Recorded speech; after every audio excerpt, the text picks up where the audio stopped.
A seasonal break is looming, and a final exam is right upon the horizon. Folks, we are live for PIEA Rocket League. Pennsylvania.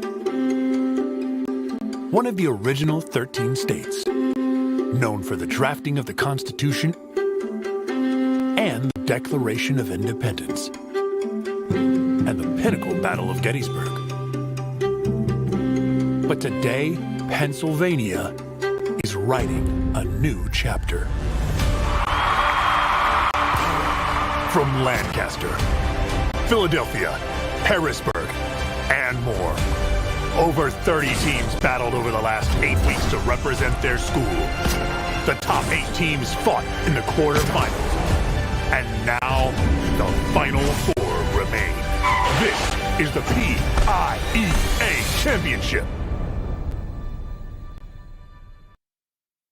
That is right, ladies and gentlemen. We are here at the Whitaker Center, Harrisburg, Pennsylvania, and we are live for some amazing high school Rocket League action. The Pennsylvania State Championship is going to take place today.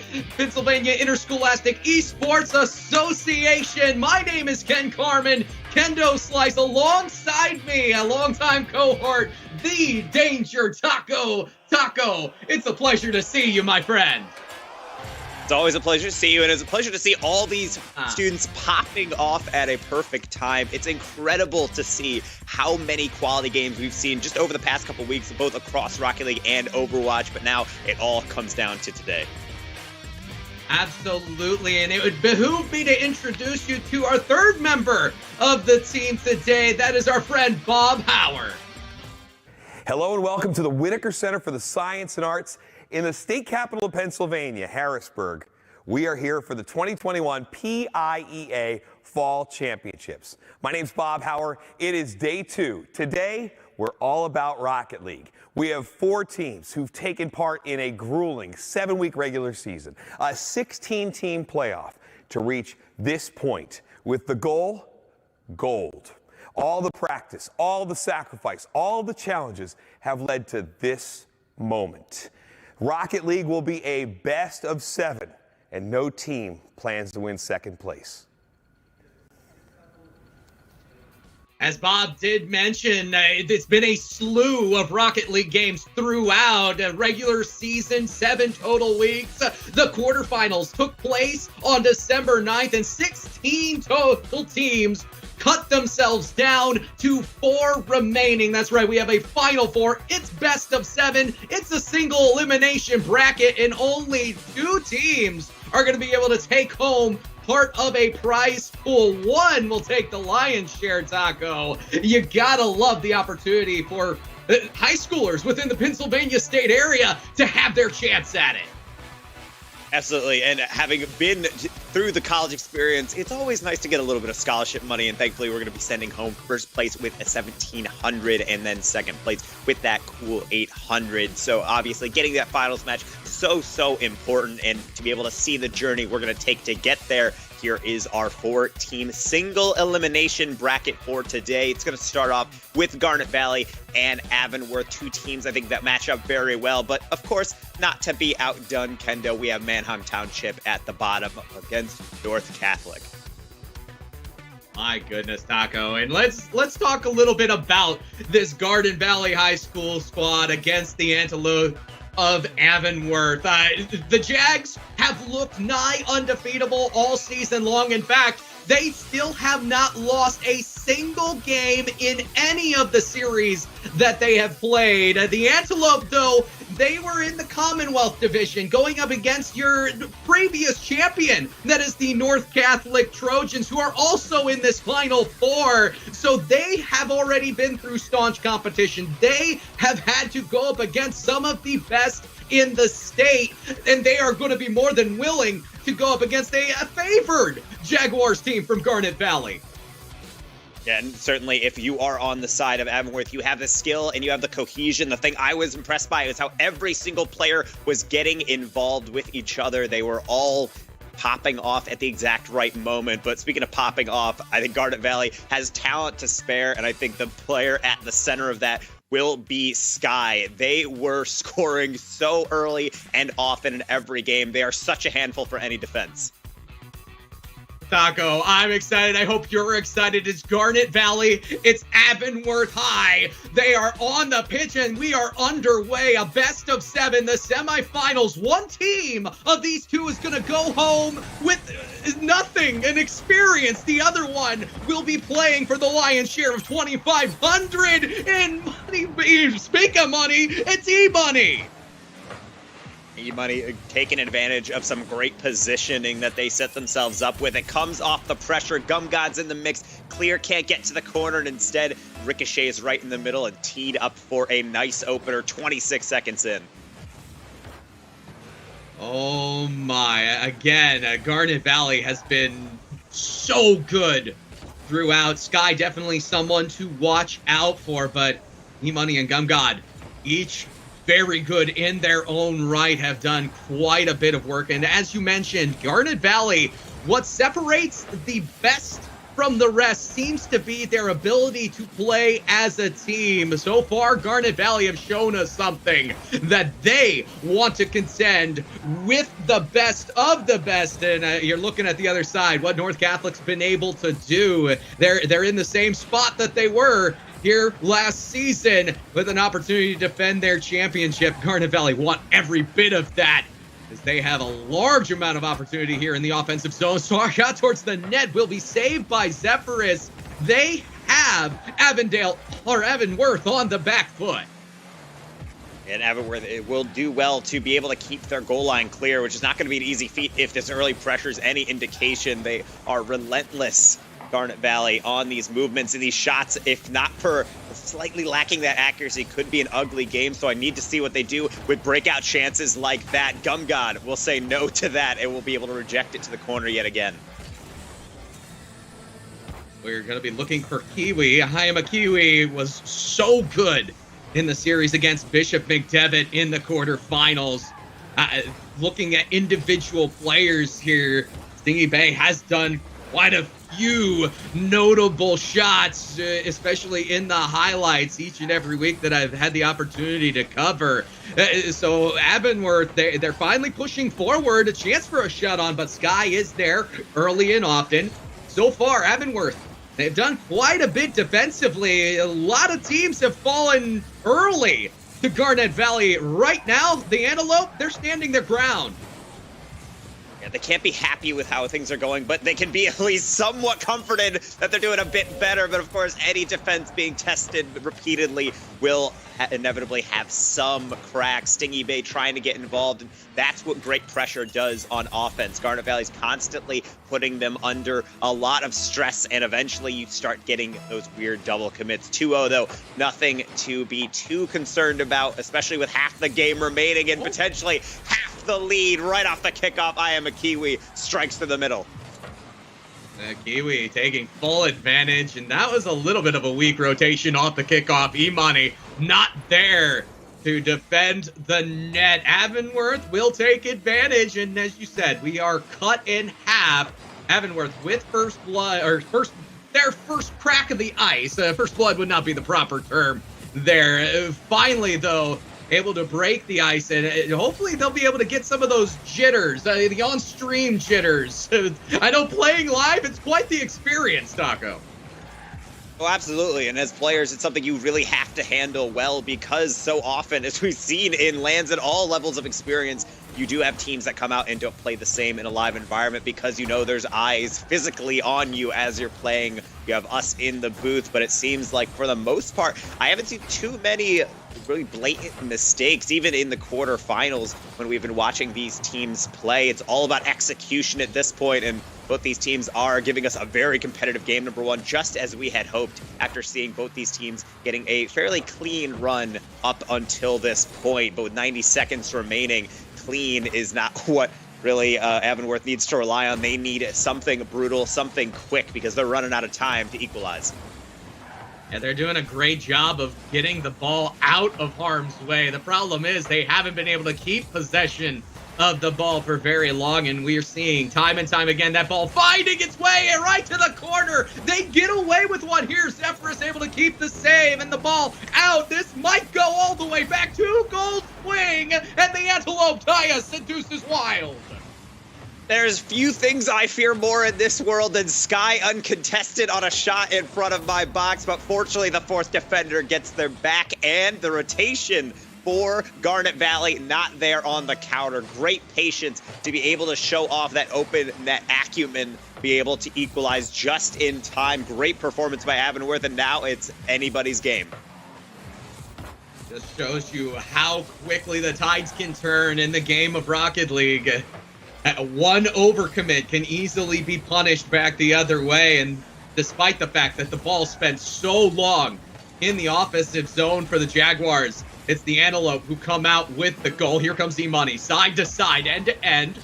Will float with possession of this ball, and Avonworth are right back on the defensive foot. Can they keep this ball strong? Not if E-Money has anything to say about it. Goes side to side, makes two defenders miss. Chance to set this up in the box, but it will be played off the backboard very well by Zephyrus. Now with only 10 to go, seems like we're clandestine for the promised land of content right off the bat, Taco, and I couldn't be more excited about that. Absolutely not, but to get to overtime, ball has to hit the ground. They were keeping it interesting. It was bouncing around, but we will indeed have to go to extra innings, see who is going to emerge the victor in our game. What Avonworth on the comeback trail. Does that mean they have the momentum? I don't know. Two players in the midfield miss. Now there's a counterattack. It's in the middle. Gumgod's there, but they can't wrangle the shot. It was over the shoulder. It was too much to ask for, and Avonworth able to survive that first foray. The Jaguars' prey was right there looming, waiting on the line to be pounced upon, but there was no one in the bush to put it away. Now, the Antelope once again will gallop into hopefully a newfound territory. Instead, they're back on the defensive end, double committing to keep this ball out. Eventually, the defenses will crumble and Sky will be the benefactor. Fantastic play from Gumgod. Look at this, baits in the challenge and then uses the flip. It isn't clean, but it does its job, beating that first challenger, and you need that second defender and third defender to be ready, and sometimes you just don't have the space or time to be able to make that gap up. Sky knows that, strikes effectively, and a good first win, albeit probably a bit closer than their comfort allows for Garnet Valley. I'm not one who's very much into omens at all, but when you have an apex predator like a Jaguar as your mascot and you're going up against the team with an Antelope, that I don't know that bodes well for you necessarily. I'm not saying that the mascots are a sign, but so far, it has been Garnet Valley in the premier position. They're primed. They are ready to pounce. And if they continue to have 70, 80% of the offensive possession, things are going to continue to go their way. Yeah, and that's something that, of course, you always have to keep in mind and make sure that you are really taking advantage of all things in the game. Of course, we talk about how you have to keep your defenses tight, but of course, you have to understand how your mascots match up. Arguably the most under-talked about aspect of all Scholastic Rocket League is if you don't take advantage of that and you realize, oh no, we scheduled Jaguar, we always need to schedule an herbivore-based mascot opponent. It can be tough, but in a tournament, you don't have that luxury. You have to fight against that, and it can be tough to just upset the delicate esports animal ecology as such. Yes. I'm sorry. Taco, I absolutely love the fact that you get into college, you get into high school. It's not like the whole professional Rocket League scene where it's, you know, you have representation and the individuals can tend to be the stars. This is about school pride. This is about a little bit more. And you throw in the fact that both these teams are trying to represent not only themselves, but their schools. You got to go a little bit into that pride of a mascot dichotomy. I love it. That being said, Avonworth, we do have a little bit of an early push, and I'm liking where the ball is trending they're just still not behind it. I need to see a little more body behind some of these 50-50s, just like we saw from Zephyrus there. And we'd like to see a little bit more body on anybody. There's so many touches that are missed in the midfield. Potentially an aspect of nerves, but sometimes when one miss comes in, it can be a domino effect because people were not anticipating that ball to lack contact. Gumgod trying again, and we're seeing a frequent number of misses. It's almost like each other are playing each other's hits instead of just playing the ball, but at least with a shaky start to game number 2, it is still even, and I think both teams can be a little bit reassured by that as it ping-pongs around the Avonworth goal, and finally we'll send it deep into the Garnet Valley half. Ooh, but Avonworth are going to be able to keep this one here. It's immediately jumped upon by Sky. They are getting a little more midfield pressure, and we're seeing quick little pushes into the offensive zone for the Antelope. I don't know that it's sustainable just yet, but it is a sign of hope for the Antelope offense going into this game number 2, as we are 2 minutes gone by, and the shot count a whole lot more even than the one we saw early on in game 1. Yeah, every series is incremental improvement, making sure that you tighten down on mistakes and then continue to improve on really the aspects of your gameplay that you were working out well. I think the counterattacks haven't been an opportunity for them, so you need a more organic play out of Avonworth. These misses do provide some awkward moments, but overall, they're dealing with everything and consolidating the defense well. It just can start to get a little anxiety producing when you don't have a goal, when you've been under pressure and it gets late in the game. Is someone going to take that risk, and is that going to be our opening? Oh, and there is an opening. Big save by Zephyrus. Stingy will push this one across, and now they have a chance for the counterattack, but they will slap possession away, and that is what I'm becoming more and more concerned with, Taco. You can run that ball through the midfield and stay behind your possession the same way they are transitioning right now. You need to stop giving that ball away if you're Avonworth, if you're going to have a more solid chance. Yeah, but dangerous balls like that will always be welcome in the offense. That one was making Garnet Valley sweat, but they will survive. Another clear goes down, and I do like the Avonworth attack at times when they do tend to play passive. They don't rush the ball. They wait for touches like that, which forces the double commits, nearly a player to answer. Now Stingy Bay, another pass in the midfield, but no one there to receive it. The ideas are there. They're missing a piece of the puzzle, but seems like it's coming together. But can they get that goal? Can they finish that riddle, that puzzle, what have you, before Garnet Valley is able to strike? And keep in mind, though, Taco, Garnet Valley still have not been defeated in a single game. So much momentum on the line, and if Avonworth can get ahead and be the first one to score a game win against the Jags, that could go a long way in pushing them momentumly towards a date with the final. I would love to see it, but at the same time, I'm also loving what I'm seeing offensively out of Garnet Valley. The finesse from Sky aerially has been something to behold all week. We do see a set, but nobody home to score. And I'm gonna be honest, Stingy Bay, very wise decision-making as the third man.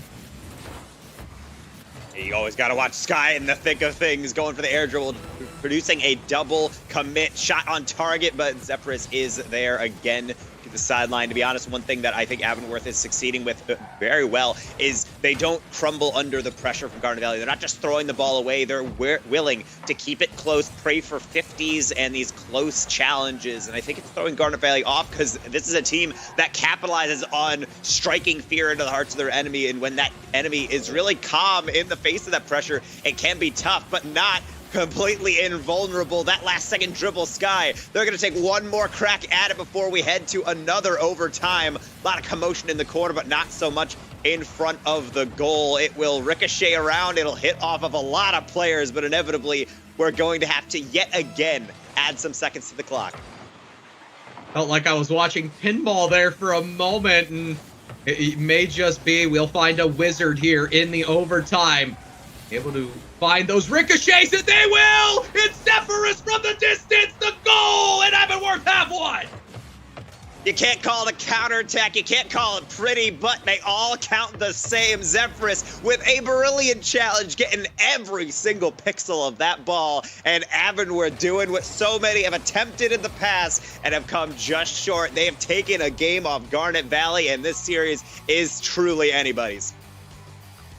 And they did it defense first. That's something that I'm impressed with. They slowed down what Garnet Valley have been so good at the entirety of this season. You go back through the regular season record for Garnet Valley, there's so many 8-1s, 9-0s. The offense has been borderline unstoppable, and no time for a break. These two teams want to go at it again. Oh, yeah, and this is where the series is getting really interesting to me, because game one was close, but I was thinking to myself, that is typically how some games do end up going, where you have these teams so evenly matched, but you're both kind of feeling each other out and trying to get the nerves out, but inevitably you might still have some down the stretch, a brutal miss off the bat. Gum God with a fairly innocuous clear, but sometimes it only takes one domino to fall to see some disaster. But we got to see a little bit of the faces of Avonworth High there on the screen in between the games, and you would think, given the gravity of the situation, maybe a little bit of celebration. No, these folks are focused. They're looking for more than just a win. They're looking for the entire series. A small mistake, I guarantee they are still ready and poised to strike again. It is Kiwi keeping this ball to the side. Very dangerous situation as Imani was looming. Now, Garnet Valley, they do have the goal lead here in game number 3. Sky has advantage, shot, scores, and the Jaguars are up by 2. And this is what really Garnet Valley was standing out in the quarterfinals, and granted, all across the season, the ability of players to individualistically step up, and Sky had been a player that had so many solo plays in the quarterfinals, and right there is an example of carving out a chance all on their own, setting it up to themselves, and of course spiking it down when they needed. The first 2-goal lead that they've enjoyed really since they attempted one in game number 1. Now they just got to prevent that counterattack, that comeback potential that Avonworth has shown early and often. Okay, I like that we are seeing Avonworth moving up together. A little bit of a scrum here on the sidewall. That Gum God will be able to push through. Chance, potential open net, chooses to go for the pass. Stingy is there, but it's directly on to the defensive nose of Sky. Garnet Valley back to the drawing board. They're bringing this ball up through the mid. Looking for more, trying to slow it down in the offensive quarter, but backboard defense, something we haven't talked about as much because it hasn't been there through the quarterfinals, will not only counter the system, but bring it all the way back for Stingy Bay. I think Stingy Bay was just far enough. The Sky didn't really know what to do with it. They were too far ahead of it to hit it to the other sideline, but then they're slowing down so much because they can't just hit it right down to behind them in the corner. So they try their best. It's not enough, and unfortunately the defender behind them cannot compensate. They don't have to worry too much. It's only 2-1, but certainly that 2-goal lead provides a nice psychological cushion, if not the literal one, on the scoreline. 3 minutes remaining, and this series continues to just be so incredibly close. And this is of the utmost importance for both of these teams. The loser does not get a portion of this scholarship funding that we've been talking about all day. Again, $2,500 in scholarship as the prize pool is 17 again for first, 800 for second. So at the very least, you win this one, you guarantee your team $800 worth of scholarship prizing, and Garnet Valley, E-Money want to take hold of it. Yeah, that's a great play. Look at all 3 players getting involved, but the 50s are what make that chance happen. It's a often overlooked aspect of the game since it's just 2 players colliding, but when you do have a tactical understanding of where that ball is going to go, how to hold it up for your third player to go through with, that can functionally act as a 3-person passing play, and who better to put it home than E-Money, putting the shot on the money, and now they have a nice 2-goal lead yet again to defend. And Garnet Valley is not the team we want to see start to warm up, start to get into a lot of early pace, early momentum, because they can be terrifying when they're playing confident and playing cohesively, getting team pinches involved as well. But Stingy Bay was there for that one. Oh, and the demo on the back end. Kiwi does not get up enough in time, but the touch is muffed on the goal line. They will not score there. And Avonworth can breathe a sigh of relief. Minute 52 still on the clock. So Avonworth, plenty of time to bring about a little turnabout fair play within the offensive zone. They just have not been able to sustain the offense there. It's there more often. They're getting more opportunities quantifiably, but they're also being knocked out of both offensive and defensive scrums. God, chance to put this on. Will not be able to. And I am a Kiwi once again, brilliant on the back line. They're getting a lot of goal line saves. It's not really where you want to get them, but inevitably sometimes you just have to step up when you're called upon, and certainly Garnet Valley is calling on them quite a lot. A little bit of a bump play, and anybody not going to have an easier goal all day. You're definitely seeing a large push forward, and it's one person back a large majority of the time for Avonworth. If you able to bump the last one back, it seems like Garnet Valley have found free real estate. Going to be something that Avonworth are going to want to adjust upon, because the rotation cannot be lacking against this high-quality opponent. Zephyrus in through the corner. Shot, oh, will be missed. Stingy Bay was so close to at least cutting this down to a 2-goal deficit. I was talking about how the series was close. Now it's starting to widen. This is Garnet Valley being efficient as we know they can be as this bracket's #1 seed. And I don't think Avonworth can really hang their heads and say, here we go, because they have been in this game. It's just progressively, when your defense is eroded over time, you are going to give away a goal or two. It's just inevitable when you're facing this much offensive firepower. But what they can look forward to is that they still have a good counterattack on lock. They still are getting decent saves. They just need to continue with that gameplay, trust in themselves and each other. And I believe that game #4 will be going better for them. But with 10 seconds remaining, this one is done and dusted the way of Garnet Valley. They've taken a very dominant lead to lock down this victory for our largest gap of the day. Well, we have the Jaguars now with the opportunity to truly push their advantage, and that'll be really what they try to do. As we take a look at the players, I definitely see a level of engagement there that I am impressed with. Talking back and forth, you're trying to make adjustments on the fly, and let's be honest, Taco, that's what Garnet Valley did between games 2 and 3. They made some adjustments. They saw, hey, there's a back line here that's a little bit vulnerable. Let's send some physical plays in. Let's do something about it, and then we will be able to mount an even more powerful offense.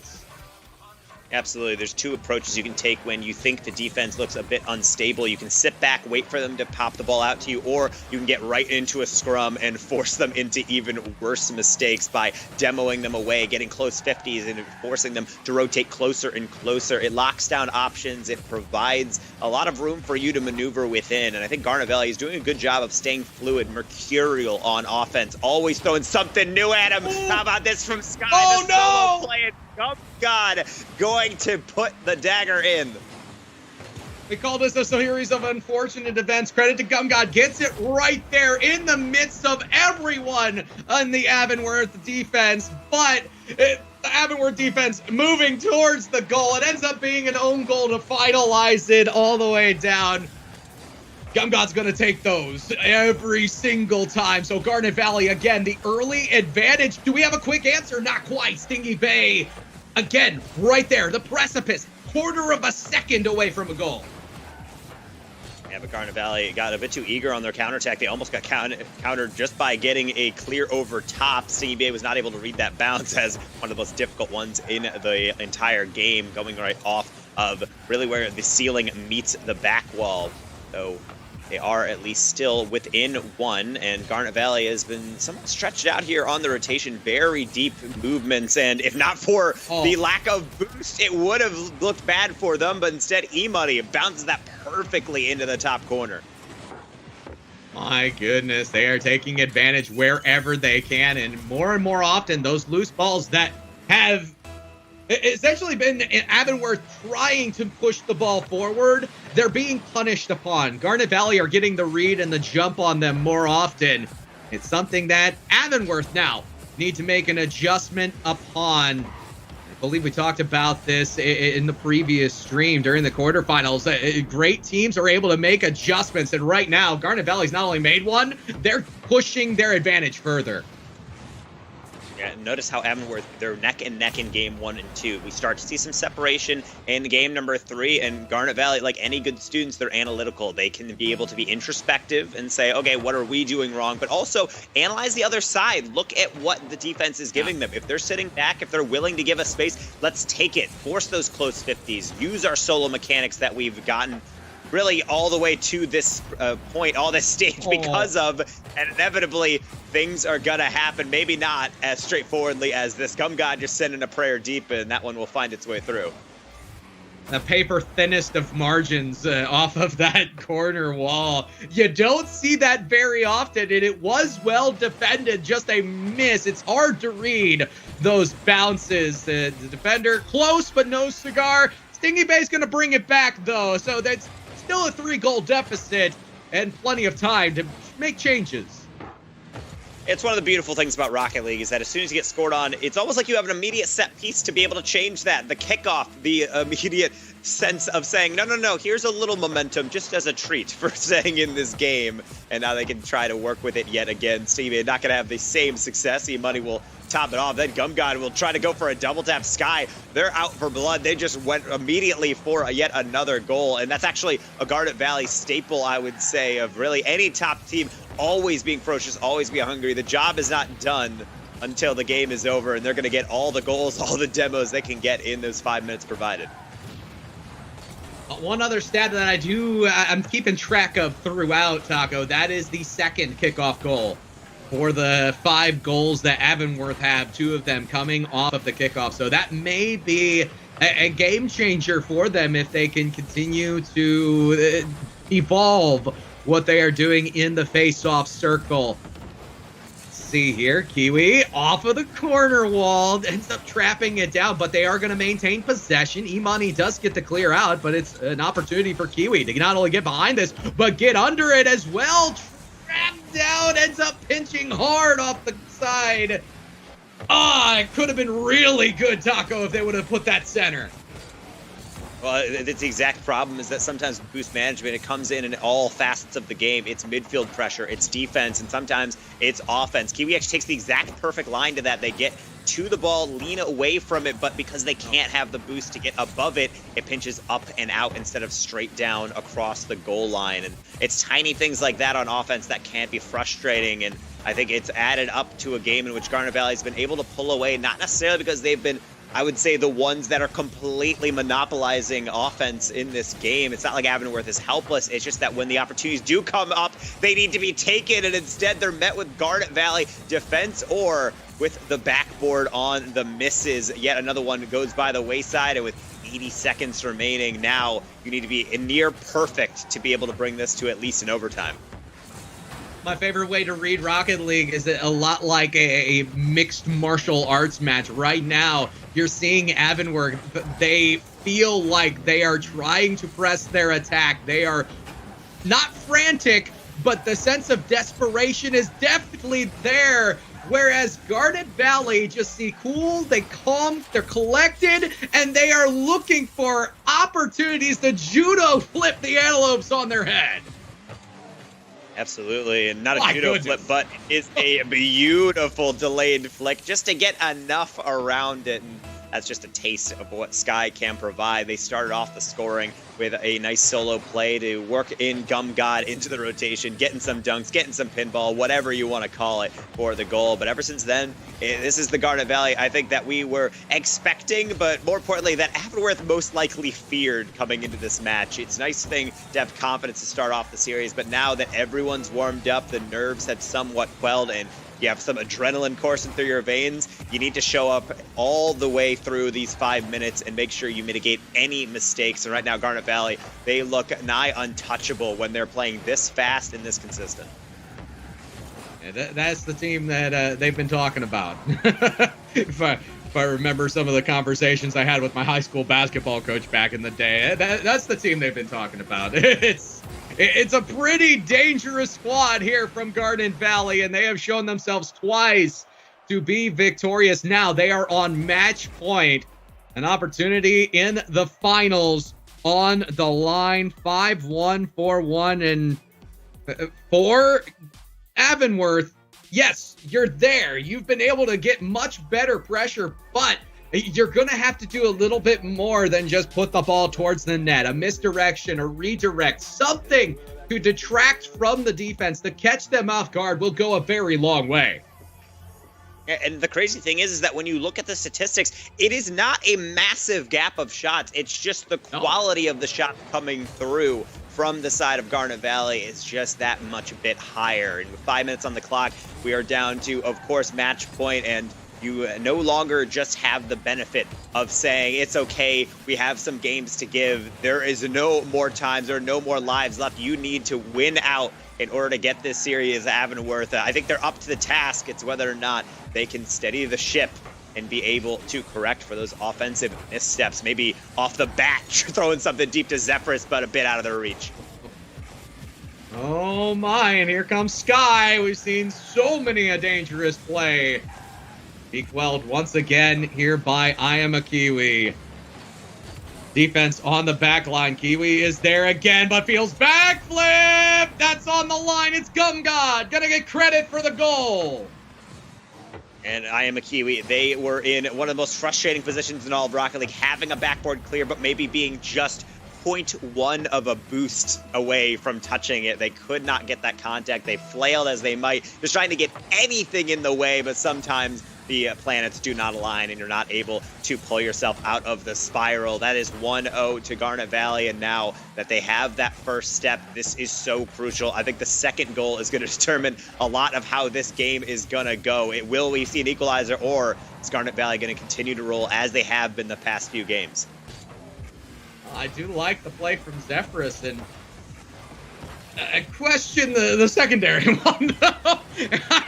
I was liking the forward thought. Instead, they end up collecting the ball right in their own defensive half, and this allows Garden Valley the opportunity to just really push it down the defense. You're starting to see that collapse of defense on the player. Sky aerials it into the middle, goes for the flip reset, and even if they don't use it, it still demands respect from everyone on defense. So they all slowly move in, no touch happens, a 50 bounces out, and then Gumgod comes through. It must be very nice to have a player with such a mechanical affinity to be able to just touch the ball in a weird place, and then your job, it can be simple sometimes if you're E-Money or Gumgod, as cleanup, just coming through, pounding one in, and being able to celebrate with your teammates after.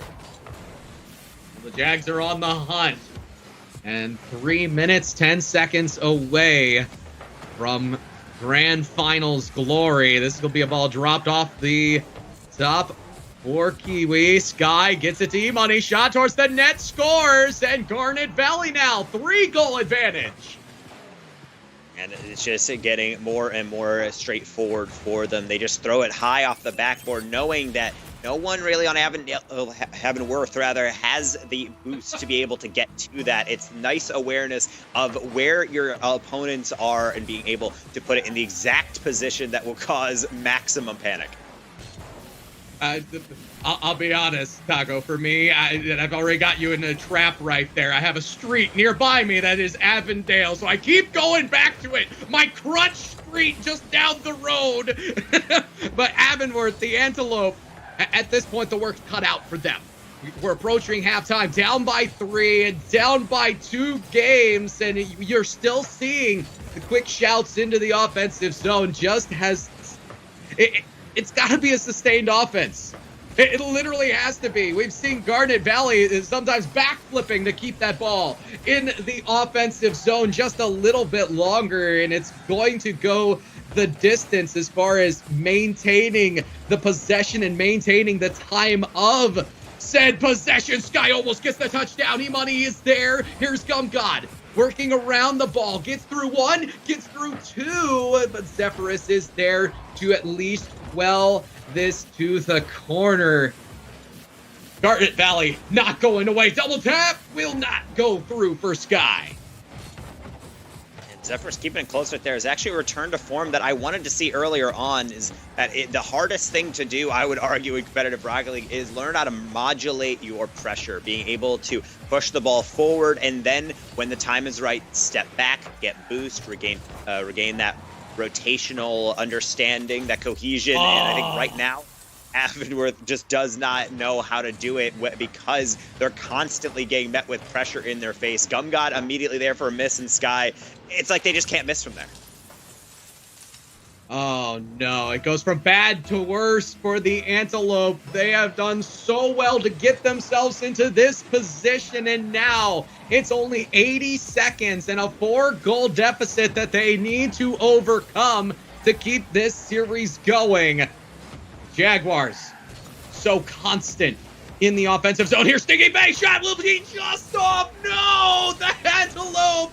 We're so close to being able to put that in. A chance again will be put to the side by E-Money, and now we're transitioning back. And that one not going to go through. It's going to be followed by Zephyrus, but time and time again, Garden Valley defense is there as frequently as their offense has shown, getting these quality clears. And honestly, it's been a while since I've even seen a 50 in their half, just because if Avonworth is able to get to the ball, it's most likely that they're trying to chase it down. They're trying to get that last second redirect, and even if they can get to it, Sky with a pre-flip for another clear. And at this point, I would say it's about clock management, but they have plenty of cushion to go here. This is going to need every single shot very frequently going through for Avonworth, and this doesn't seem like that's going to be in the realm of possibility. And at this point, with Garnet Valley continuing to keep the pressure on, it's sad but true. The Antelope have done so well, but they fall prey. The Herbivore gets nixed by the Carnivore that is the Jaguars. Garnet Valley are one of your 2 finalists for the Pennsylvania Interscholastic Esports Association Championship. We talk sometimes about teams flipping the script and you have dramatic upsets, but sometimes you look at your writers and they say that's a bit too step far. You're going to have Garnet Valley go down the first round. I don't know if any audience would buy that. And I understand that because they are really what you would assume to be the heirs, the best team that we've seen throughout the season. And now they're had a little bit of a struggle, but they righted it. Everything is fine. They stabilized and they pulled through with a very consistent latter half of that series. So very good job to Avonworth, putting up a good fight, actually getting more off of that Garnet Valley team than so many that had come before them. But for any team to make that grand final, you'd have to think Garnet Valley would be in strong contention. So now they're just waiting for that opponent. Yeah, Manheim Township and North Catholic, of course, going to be the matchup on the bottom side of the bracket. And I'm so impressed with what Garnet Valley have been able to do throughout the season. You saw kind of the form that I'm used to seeing from them towards the tail end of that series. Once they figured out what Avonworth were bringing forth, they put the clamps down. They shut them down and did not allow them to play their game a majority of it, Taco.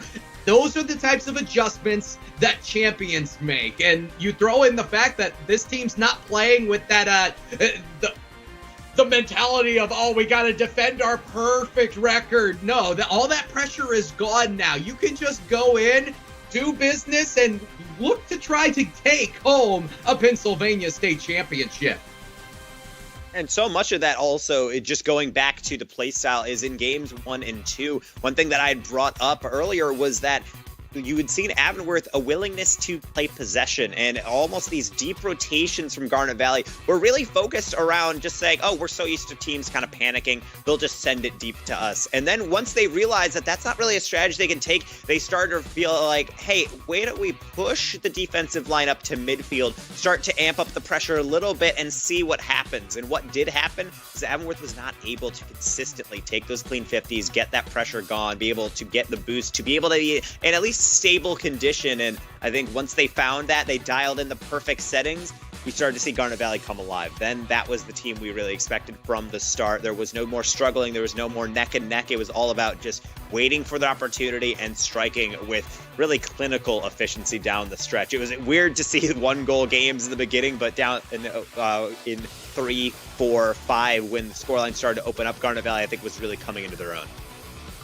I mean, you and I can talk about this all day long, and we can really theorize, but what better way to know about what just happened than to talk to one of the players? And from what I understand, we do have Sky in the interview box. I'm looking forward to this one. Let's talk to Sky, the Sky High Flyer for the Garnet Valley Jaguars.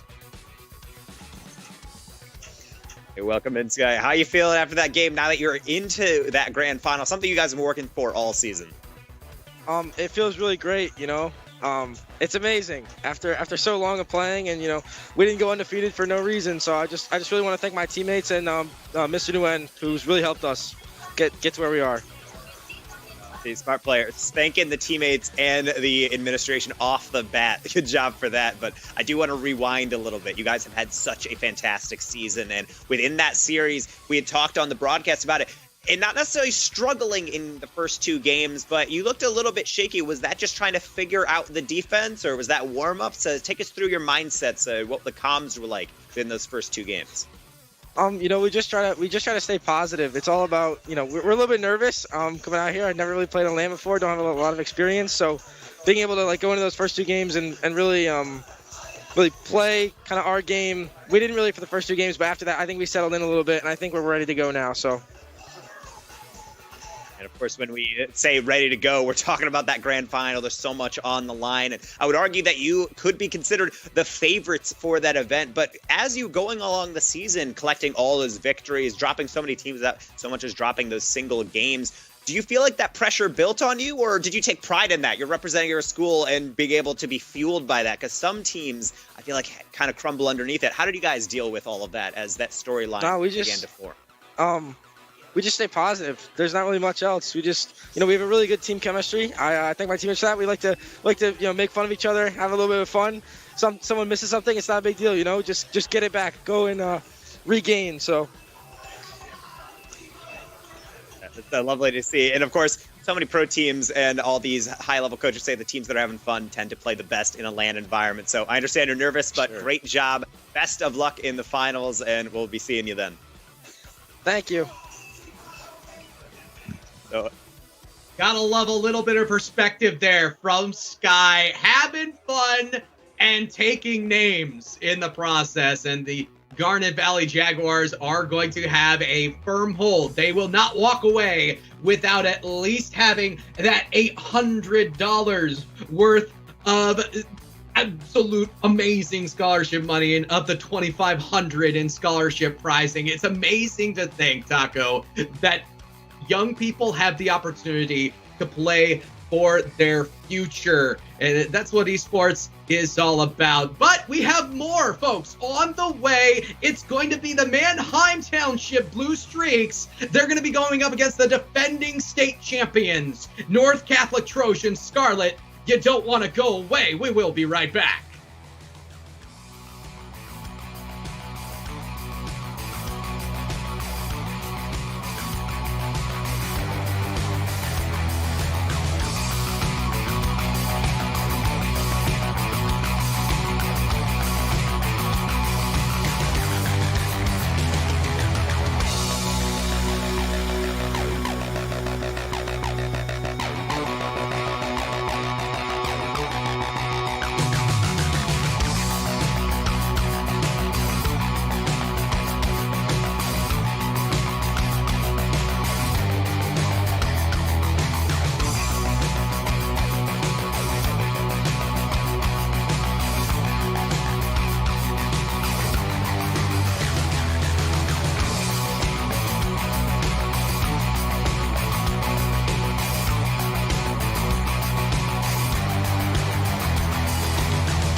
here at the Whitaker Center for the Science and the Arts at Harrisburg, PIEA Fall Championships. We just saw Garnet Valley win their semifinal round. Moving on to the finals, I'm here with Coach Bound to Win. Coach, first of all, the feeling of watching it in this environment, you're watching your kids perform like you normally do, and all of a sudden they're on a 4-story screen in front of a crowd here. What's that like? It's exciting, and I have to admit that the event was just magnified for me. I think my heartbeat must have skipped a few times. I was a little concerned for myself, like I'm not even playing. So, but it was really exciting, and I'm glad the kids got to experience that. Yeah, it has to be really different to be able to come into an environment where you've got a crowd, where you've had this energy and experience too, and it got to be different for them too. They're not really used to this. Yeah, absolutely. They're always usually playing at home in the room or in a smaller environment like their school, but this is like an arena, and they're loving it. They're loving it. So we do have an event coming up with you, for Smash, right? Tell me a little about that. Yes. Garnet Valley is hosting a Smash Invitational. Abbreviation is SEPA. We're inviting local nearby high schools to compete, and the high schools will bring their top 5 Smash players to compete in this large tournament. Yeah, to be able to be there. Yes. A lot of fun to have that too. You can get information on Garnet Valley's Twitter, yes, right? That's correct. Twitter. So you'll be able to find that too on their Twitter. Love for you to be part of that event too. Congratulations, Coach. Good luck in the finals. Thank you. All right, so we have our next semifinal coming up in just minutes. Stay right here. Thank you.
we are drawing ever closer to the second semifinal of the PIEA State Championship between Mannheim Township and North Catholic. But in the meantime, we have our friend Bob, who has an interview with PIEA's Samantha.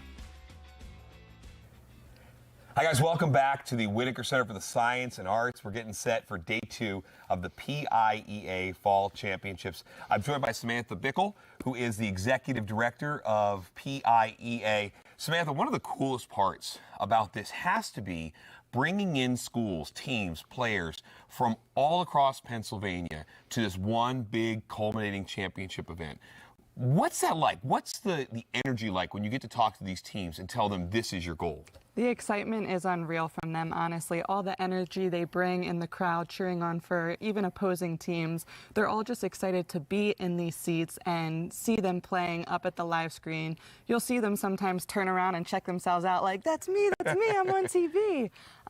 So it's a true joy to see them and have that energy be brought in person to an event like this. And I think something that's very special, and I'm assuming that it's going to be special for you, girls in gaming.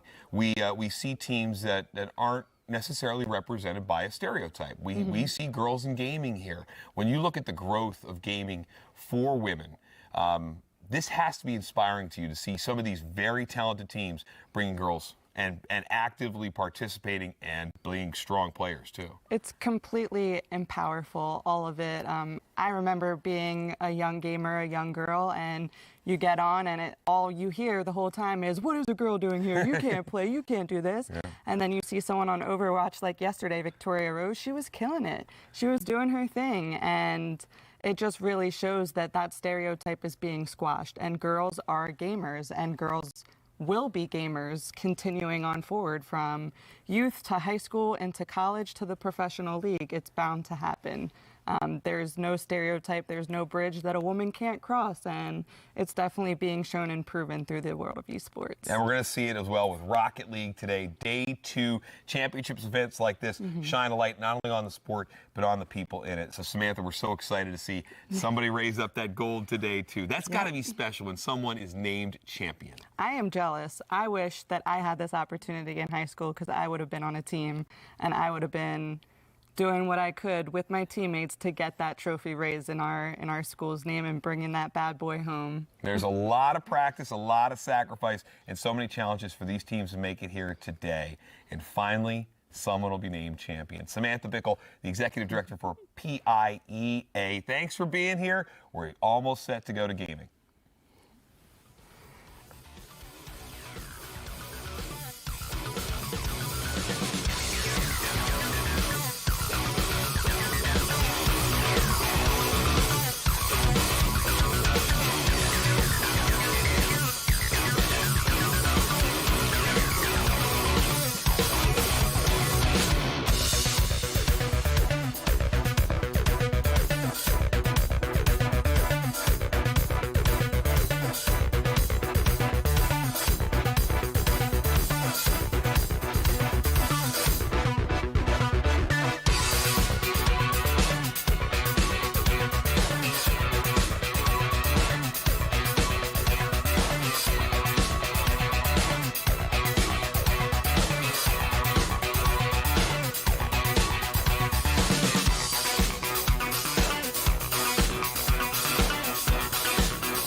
4 teams have been whittled down to 3 here live in Harrisburg, Pennsylvania, the Whitaker Center for Science and the Arts.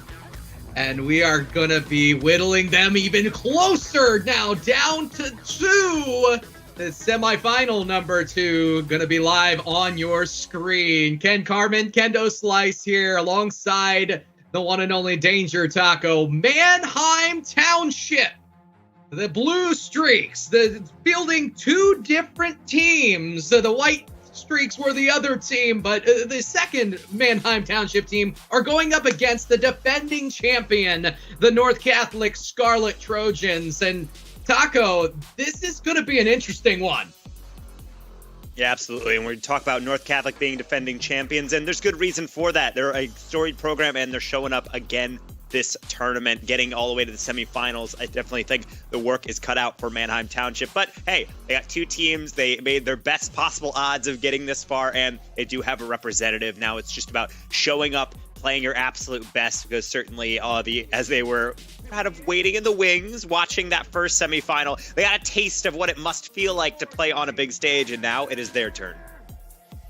Now, Messi, of course, the only returning Trojan from the championship team of last season, but this is a team with a large amount of pedigree, and it seems like they restocked extremely well after the departure of Jonathan. They're going up against Mannheim Township Blue Streaks that were second in the Penn division. Of course, the first in that division was Garnet Valley, so this is a team already with experience with some of the best in the league. You also consider the fact that there were 3 teams, 6-1 or better within this division. I get the feeling this competition is going to be a stout challenge to the Trojans of North Catholic.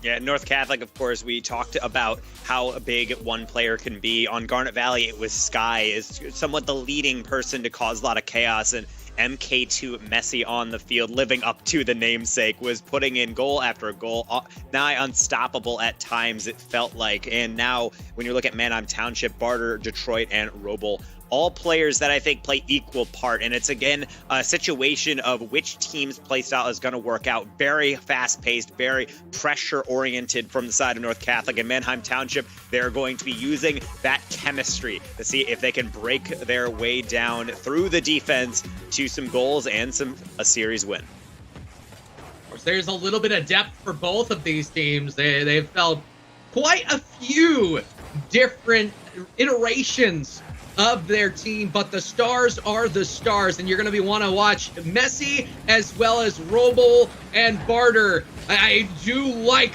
what both of these teams have going, and right now, a little bit of jitters early from North Catholic. Yeah, you're seeing some apprehensive play. This is a classic game 1 mentality. Both teams sticking to their sides, playing for safer plays, and eventually they will forage forward to try to look for some touches. So we're just kind of counting down the seconds until that. No early opener here, 45 seconds in, and a lot of ping pong in the midfield as both teams trade blows. We are starting to see position of challenge moving up. This will be a long ball on an open net, but it is a very devastating touch off the crossbar. Normally, the fickle mistress that is the crossbar can be a little more forgiving. That one went directly the opposite way.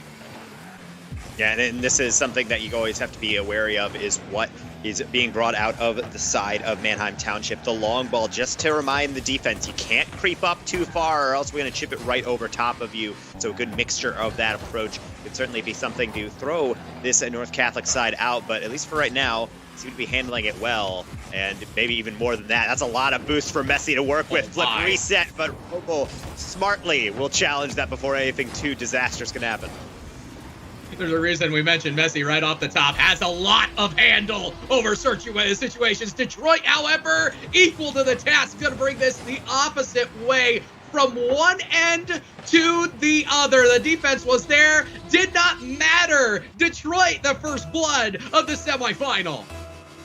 Look at that reaction, too, though. The long hit, and the defense is up for it, but because the margin for error is so small, that tiny pass past the hit instead of actually getting that contact results in a goal. That's really what these semifinals and potentially our grand final is going to come down to. Which team can play near perfect 5 minutes repeatedly over the course of essentially the marathon of esports, our best of 7 format. That's going to be a loose ball in the corner that Detroit is sticking with. I like the tenacity so far out of Mannheim Township. They are just keeping this ball, the possession in the offensive zone, in the corner, shot on. Big save by Messi, stretches across to keep that one out and keep that one at least off the scoreboard. We've reached halftime now, Taco, and Mannheim Township just breathing down the defense from North Catholic. Honestly, Mannheim Township, they're Messi. doing well on defense, but how Messi. well can they do it on their back line? Messi, as always, trying just to see how secure that backboard is with another air dribble. Gonna follow it through with some more pressure through the corner. Messi, delayed hit, but another clear will go through. Mannheim holding on to a lead, and to be honest, holding on to it well. I like the mixture of the more conscientious approach on defense intermixed with really confidence going for every challenge. There's no half-hearted efforts there, putting their all into every single touch. How about that one? A banger on net, but 2 defenders in goal will be able to get it away. That moment, the double commit is required, and a bump on the back end. Romo will score. I thought that attack was over. It had just begun. Barter does not barter with the defense. They are going to firmly negotiate that you get on your merry way off of the goal line. What a vicious demo. Follow up with the bump, clearing everyone out of the path. If you're already in your opponent's net, what is the best thing you can do? Just take your team, take them out of the play. Don't allow them a chance to play on the ball, especially when you know your teammates have a shot towards the net. And that was brilliant gamesmanship here by the Blue Streaks. Here comes Messi, looking to respond. Shot scores, and that is a carry from the midfield. Messi doing enough by themselves. And Messi, you give them an inch, they'll take a Pennsylvania country mile. Look at this one, the light touch in, baiting in a defender, and then with the trap sprung, they just get a little extra touch over top. Simple as you like, but that comes with thousands of hours of play to get to this point, and it's all paying off with a goal. But journey has only begun, still behind with 70 seconds to go. At least it wasn't a Pennsylvania Amish country mile. That takes a while to get down. But here we go. Here comes Messi again. 2v1 does not get the extra touch to keep the advantage. And Mannheim Township, they're equal to the task. They're going to streak all the way into the offensive zone. Barter, chance for the double tap. Has it, does not get the additional touch, and Messi sweeps it away. Yeah, but we'll see a deflection come through, and a couple misses in the midfield will leave some space for Philip, but no touches now on the far side. It will get hit into the corner. Row ball, no contact, but Messi had to respect it. They're going down, they're going around, and the ball's bouncing. Barter with maybe the goal to put it out of reach. 30 seconds remaining. Barter strikes again. The recipe for success has been misdirection, keeping Messi not only off the ball defensively and offensively, but maintaining that possession. They could have taken a shot there directly into the defense of Messi, but they decided to take it around the corner instead. This game plan for Mannheim Township seems to be working, and the Trojans are going to have to adjust the armor. Right now, the Trojans are doing admirably at times. Just the defense does not have the answer. Granted, they've not been present for some of the attacks because they're getting bumped around. So what does it take to topple a program like North Catholic? How about an interplay of every single facet of Rocket League? Solid backboard defense, great bumps through, and when it counts, some absolutely flawless finishing. Very well done by Mannheim Township, and they are going to lead off our series. I mean, some people say that there's land jitters your first time around. That does not seem to be the case for Mannheim Township, as they look fairly dominant. And outside of some solo carries, what North Catholic were able to do with Messi on the ball, it really was a large portion Mannheim Township out-controlling the Trojans. So things do need to change. Adjust into game number 2. Otherwise, Mannheim Township, they're well on their way to potentially playing for a championship.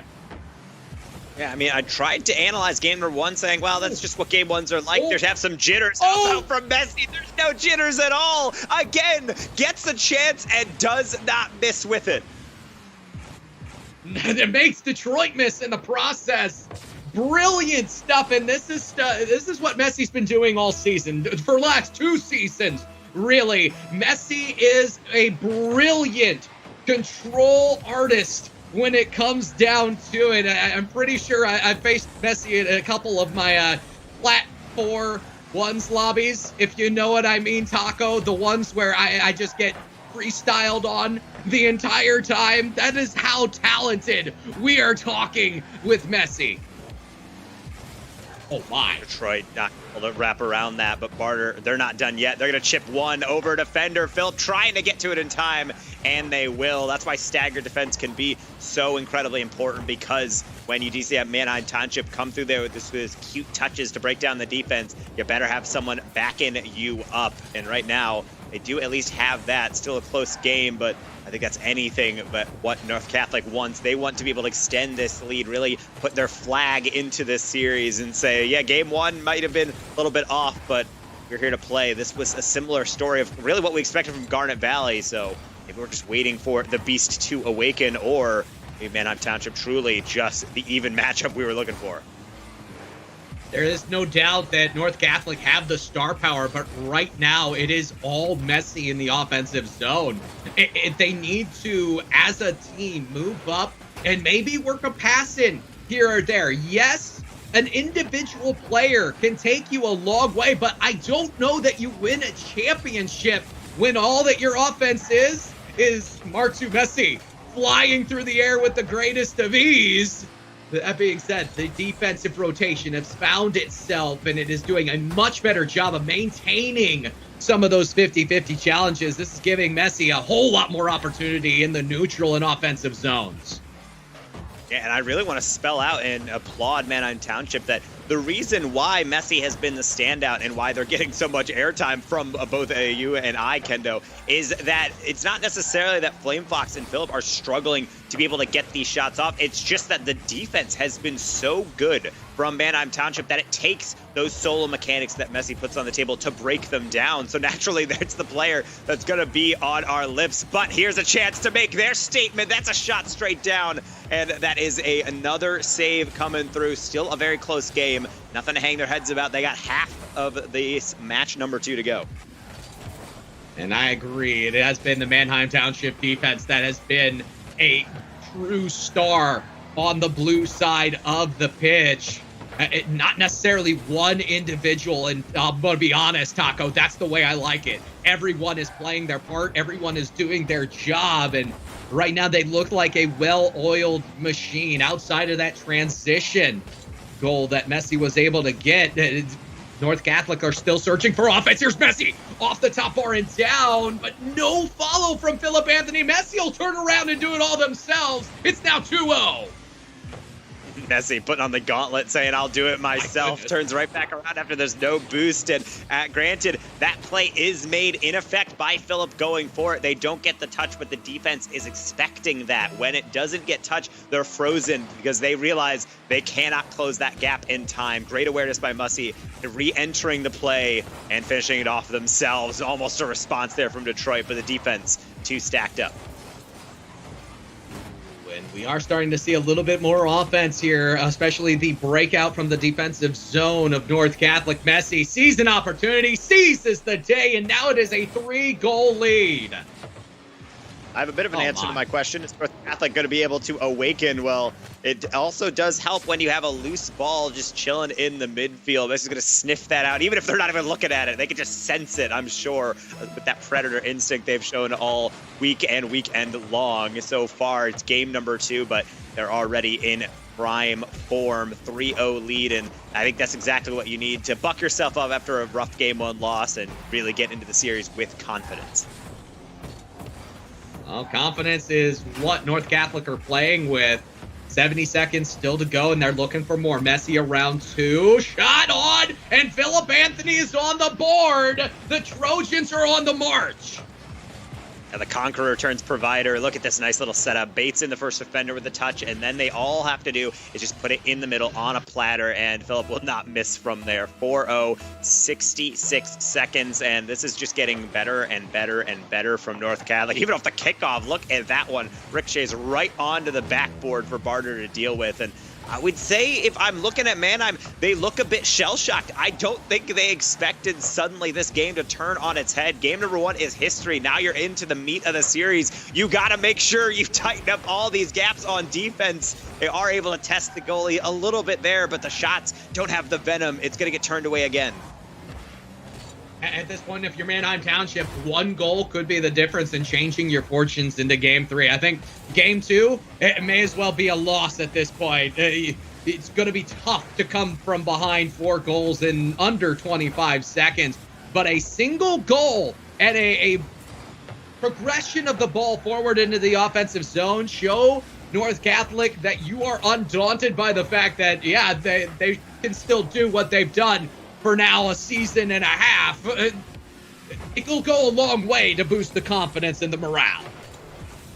Yeah, and games like this are very tough. It's a very common adage that esports professionals, or really athletes of any measure in which you're playing within a series or an elongated set with another team, you have to have a short memory. I think that's what you have to think about with Mannheim Township, but you have to hold on to the essence of what the series was. Giving Messi too much time, having too many loose balls in the midfield. Clean that up. I think they're doing fine. I don't see any glaring issues. It's just when you have a quality team and you're propping up almost on a tee a shot for them, they're more often going to drive it right into the back of your net. Game number 3 on the table. This series still is in the sway, and I would love to see Mannheim be able to really come back with abandon, be able to throw themselves onto offense and show that, no, they're still very much in this series. Game 2, just a blip.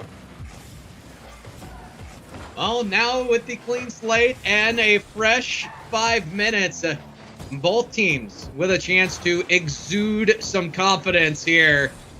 And Flame Fox will get the most of this possession. Double commit into the corner. Messi has a delivery. Will it be pushed into the mailbox? Not quite, but Philip Anthony was there. Quick return to sender, in Mannheim will not get the most of that possession. In fact, it's Messi who does, and Philip Anthony is there for the follow. Oh my goodness, even when they're not scoring, they're putting it in the best possible position. They know they just need accuracy. They lean back, they don't flip into it because they know if they miss, it's going to go well wide. But if it's on target with a light touch, it's going to be an absolute sitter. Philip is there to crash the net. They know that their teammate is quality enough to put it in a nice position. They nearly got one off the kickoff there, a little bit of a pinch, but fortunately that cheating up defender perfectly placed to prevent that. We'll see how Mannheim Township answers. Blue Streaks have not seen as much time in the offensive zone as of late. Pro Bowl looking to double tap their way into changing that state of mind. This will be just over the nose of Detroit. They were looking for some extended stay, but will not come to pass.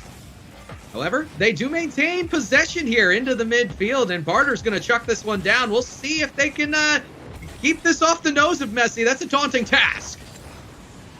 Yeah, certainly when they're always threatening that flip reset. I've yet to see them miss one as the ball continues to go through the air, and defenders really just reacting with terror at times, sitting on the goal line, waiting for that next touch. I would like to see them try to press those issues a little bit faster. I think the key in situations like there is trying to measure out how much you want to press forward, how much you want to be able to keep it close to yourselves. Barter doing it again, busting through, but all 3 players in the mix, and they still can't break through that defense. North Catholic getting away with one and clearing another one down the line. Ooh, and a demo may clear something else. It's Barter with a chance. Shot towards the net. It is so free real estate until Messi gets there. You need to convert that. It's a tough angle, I know, Taco, but those are the types of shots you need to make if you want to put pressure on North Catholic. Speaking of pressure, here's Roll Ball, and they will get it back.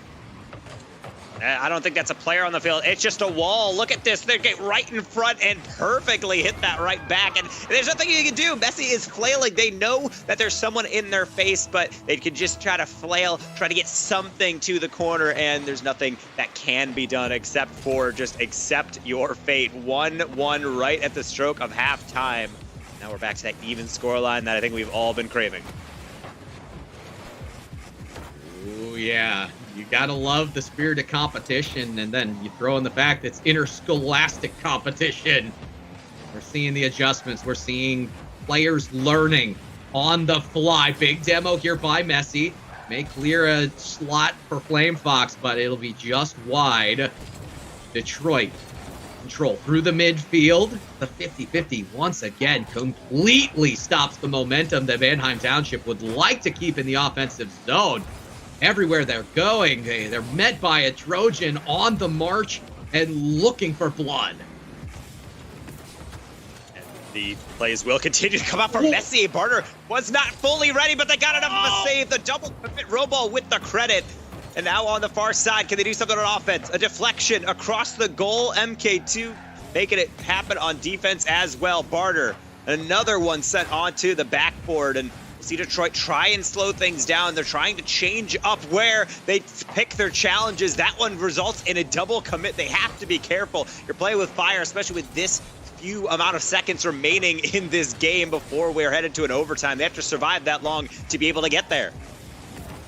Both teams definitely playing with a sense of urgency. They're aware of the small confines that they have with the time remaining. It will be Flame Fox breaking in on this ball to keep it in the offensive zone. Detroit back towards the mid, and they're going to have to recoup their losses here. They pushed a little too far forward, and no one was there for that middling pass. Thankfully, no one was there for either team, as that could have easily been and has been a Messi shot from the midfield. 37 seconds now, and Roball working side to side. Here's Messi. Up and over. Gets this all the way down into the zone. It's going to have the angle, but defense will prevail yet again. Mannheim Township living up to the defensive namesake. Here comes Roball, just able to get that. And I saw Philip Anthony. I saw the potential as Messi was in the background. It's a neutral ball yet again with 8 to go.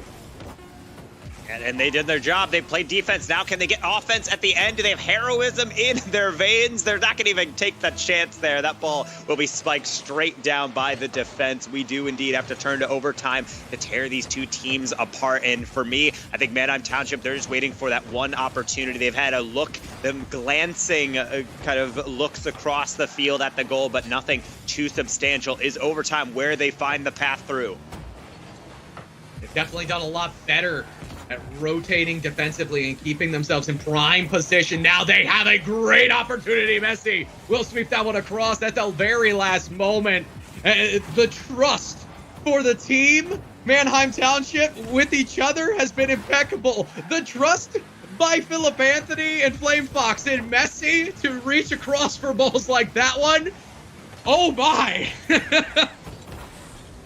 Such a nice thing to have complete and utter faith in your teammates. Some teams play team affiliated but not necessarily oriented. They kind of just wrap around the field hoping for the best possible play, but when you have a team that really clicks and they know each other's abilities inside and out, you get team chemistry, much like what we're seeing from both sides. This has been the most even team game because we're not seeing random panic. We're not seeing a lot of awkward plays because everyone's where they need to be. That ball is not, though. Flame Fox is set up for it, and they will shine in the spotlight. Set your world on fire is Flame Fox bringing that one home, and now North Catholic have an advantage on the game scoreboard. 2-1. Mannheim Township, I don't know that too much went wrong as much as it was North Catholic just really brought things together.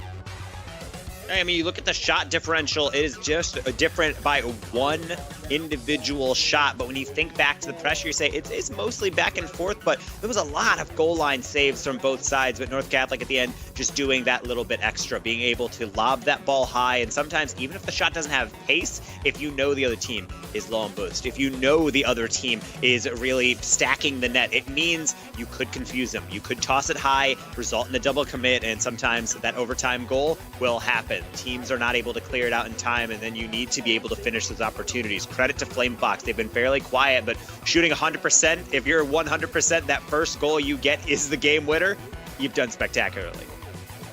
Absolutely, and you gotta love to see it. We started out worried that North Catholic was going to be an all messy affair.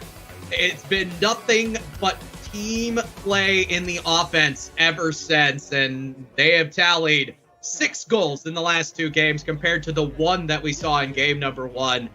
It's really been a turnaround, and you love to see that sort of adjustment. Again, I go back to the well. The fact is, you have to be able to make adjustments on the fly if you want to win a championship.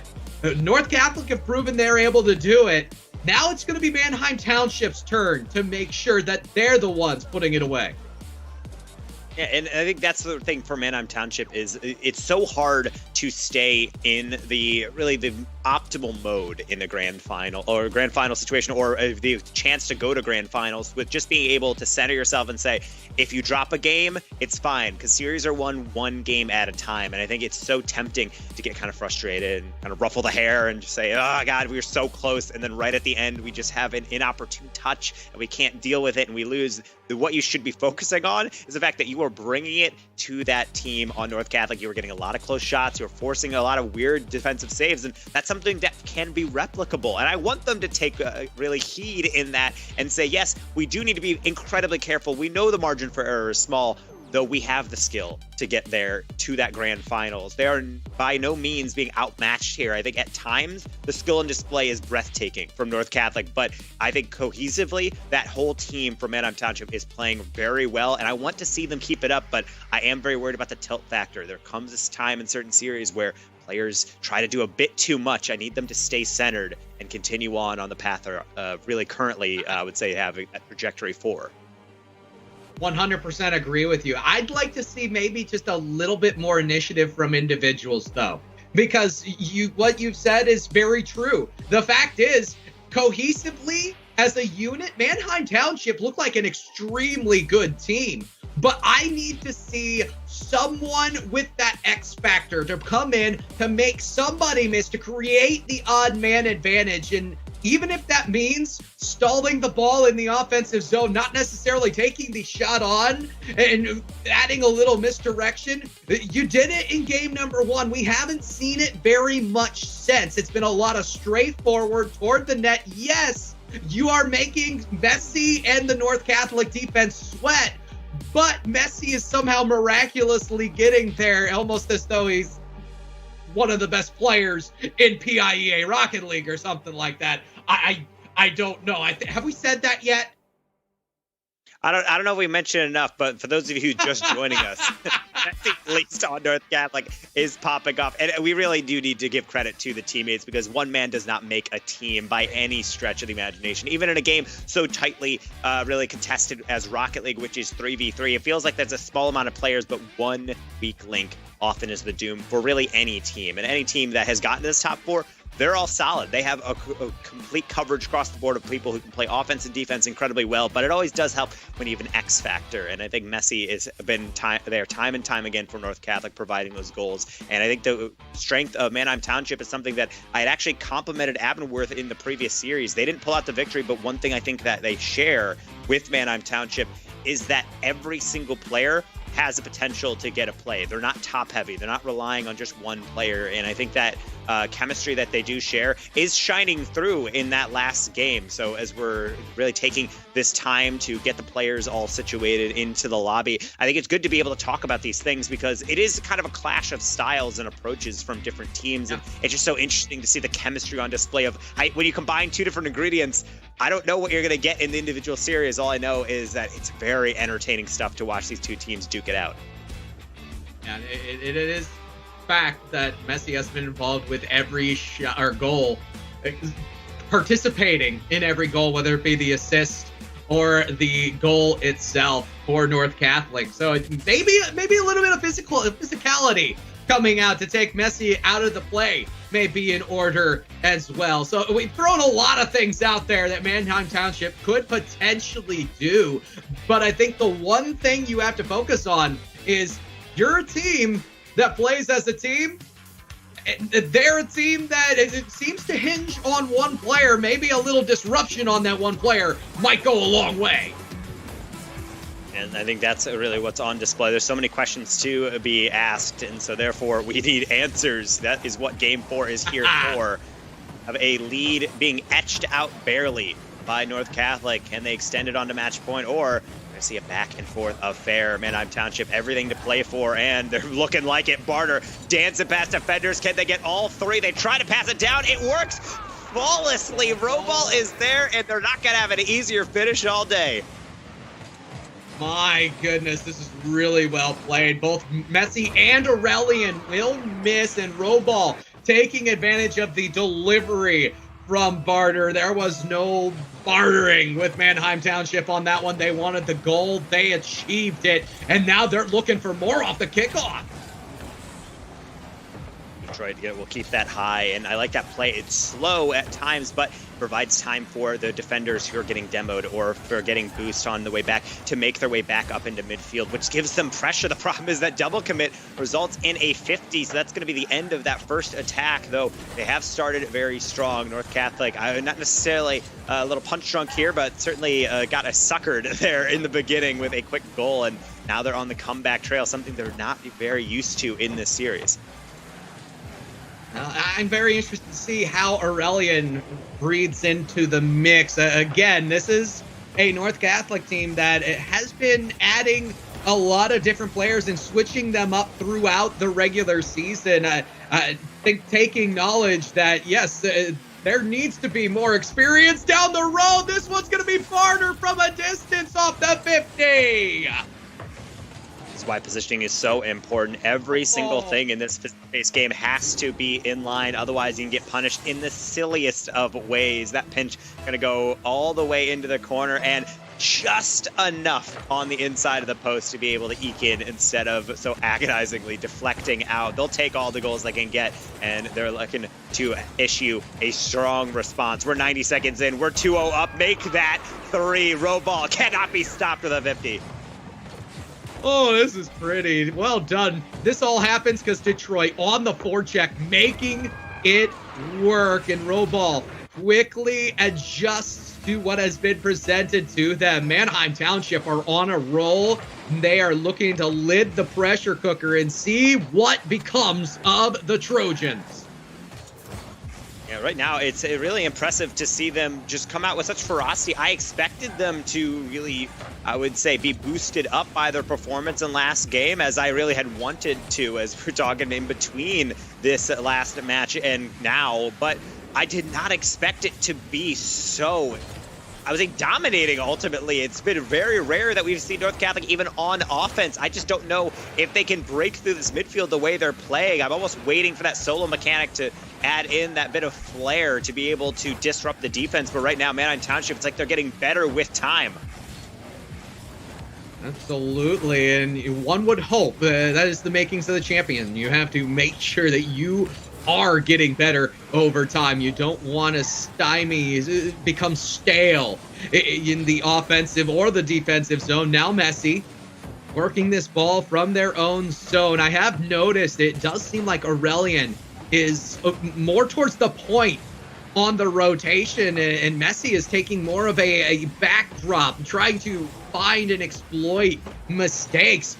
Credit to Manheim Township, there haven't been any. Conversely, this one might go the distance. Shot on will not be saved by Messi. It's Barter with the goal. Oh my! not because it's necessarily wide open, but you need to get bumped by your teammate, recover, and then still put it between the sticks and for a fourth goal. And that will definitely be nice. You'll take all the goals you can get. I would not discount this North Catholic team at all with 2 minutes remaining. It seems like a smaller lead than it can be, especially when you look up at that timer and see so many seconds. But I don't think Manheim Township is in any mood to be giving away a lead like this. I barely even think they thought they were going to be able to get a lead like this, but they've been playing their game, trusting in each other, and certainly, I would say, getting the job done. You had mentioned Aurelian playing point man. I want that first man not just be up to create pressure, but be able to cause chaos. Get some demos, get some close 50s. You need to do something to get Manheim Township out of sync.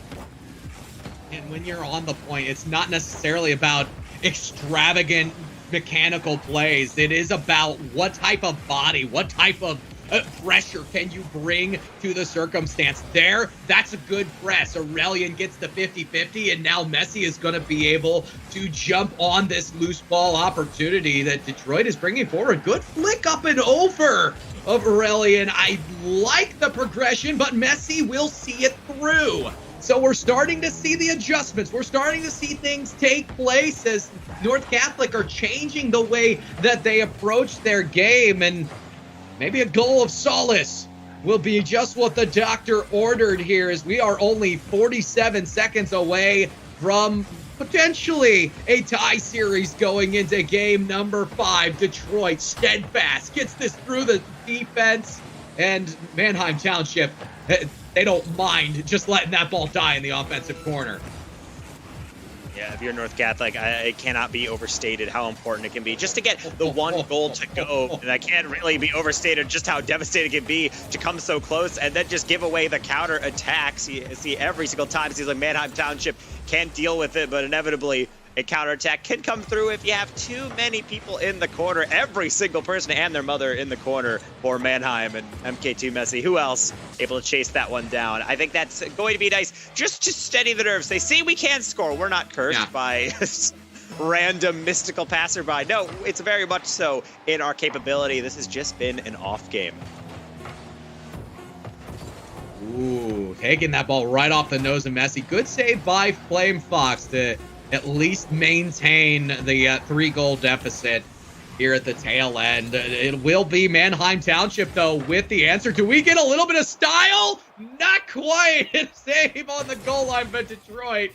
And Manheim Township will score a 3-goal win here in game number 4. I like it, Taco. This is impressive, and I'm hoping for more. This could not have gone any better. The back and forth, the transition between these two teams with different play styles.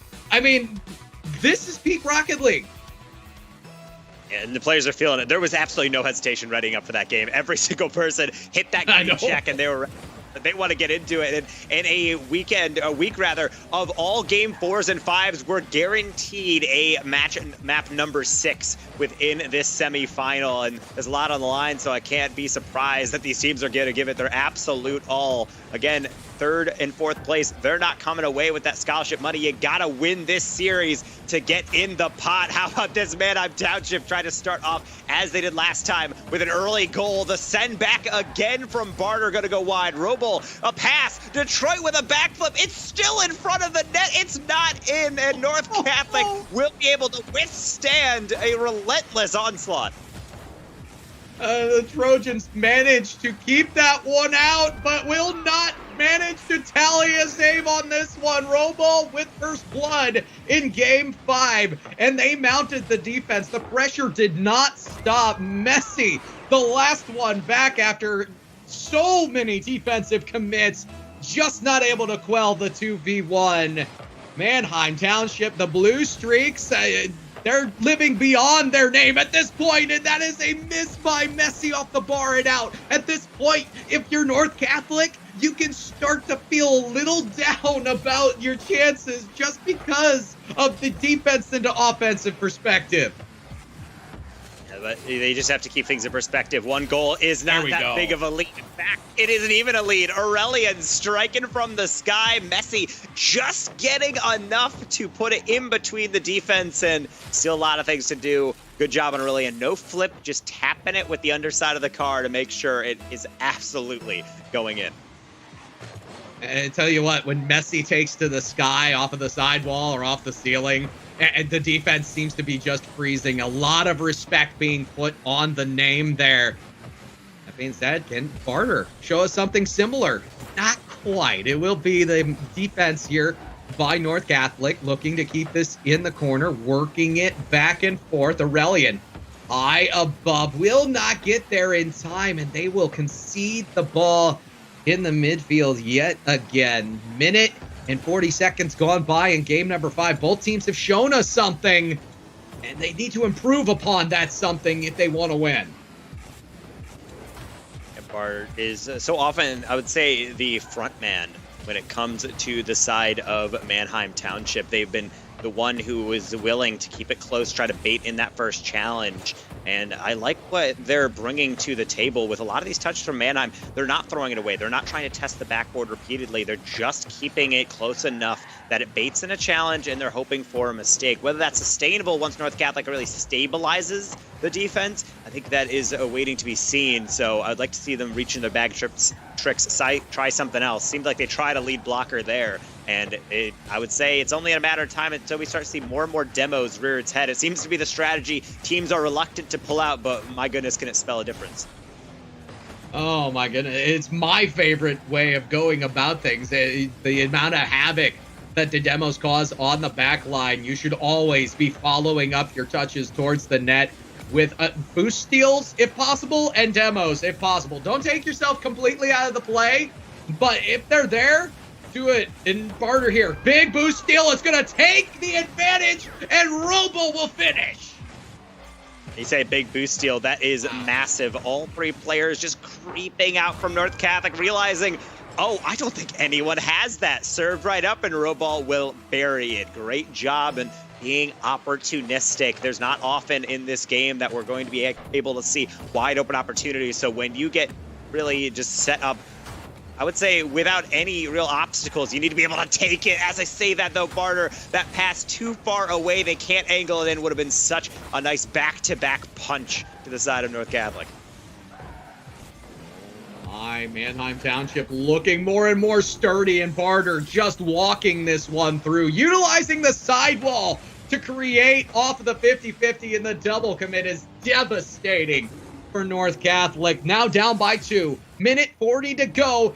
It's still anyone's game, but North Catholic needs something on the board, and they need it fast.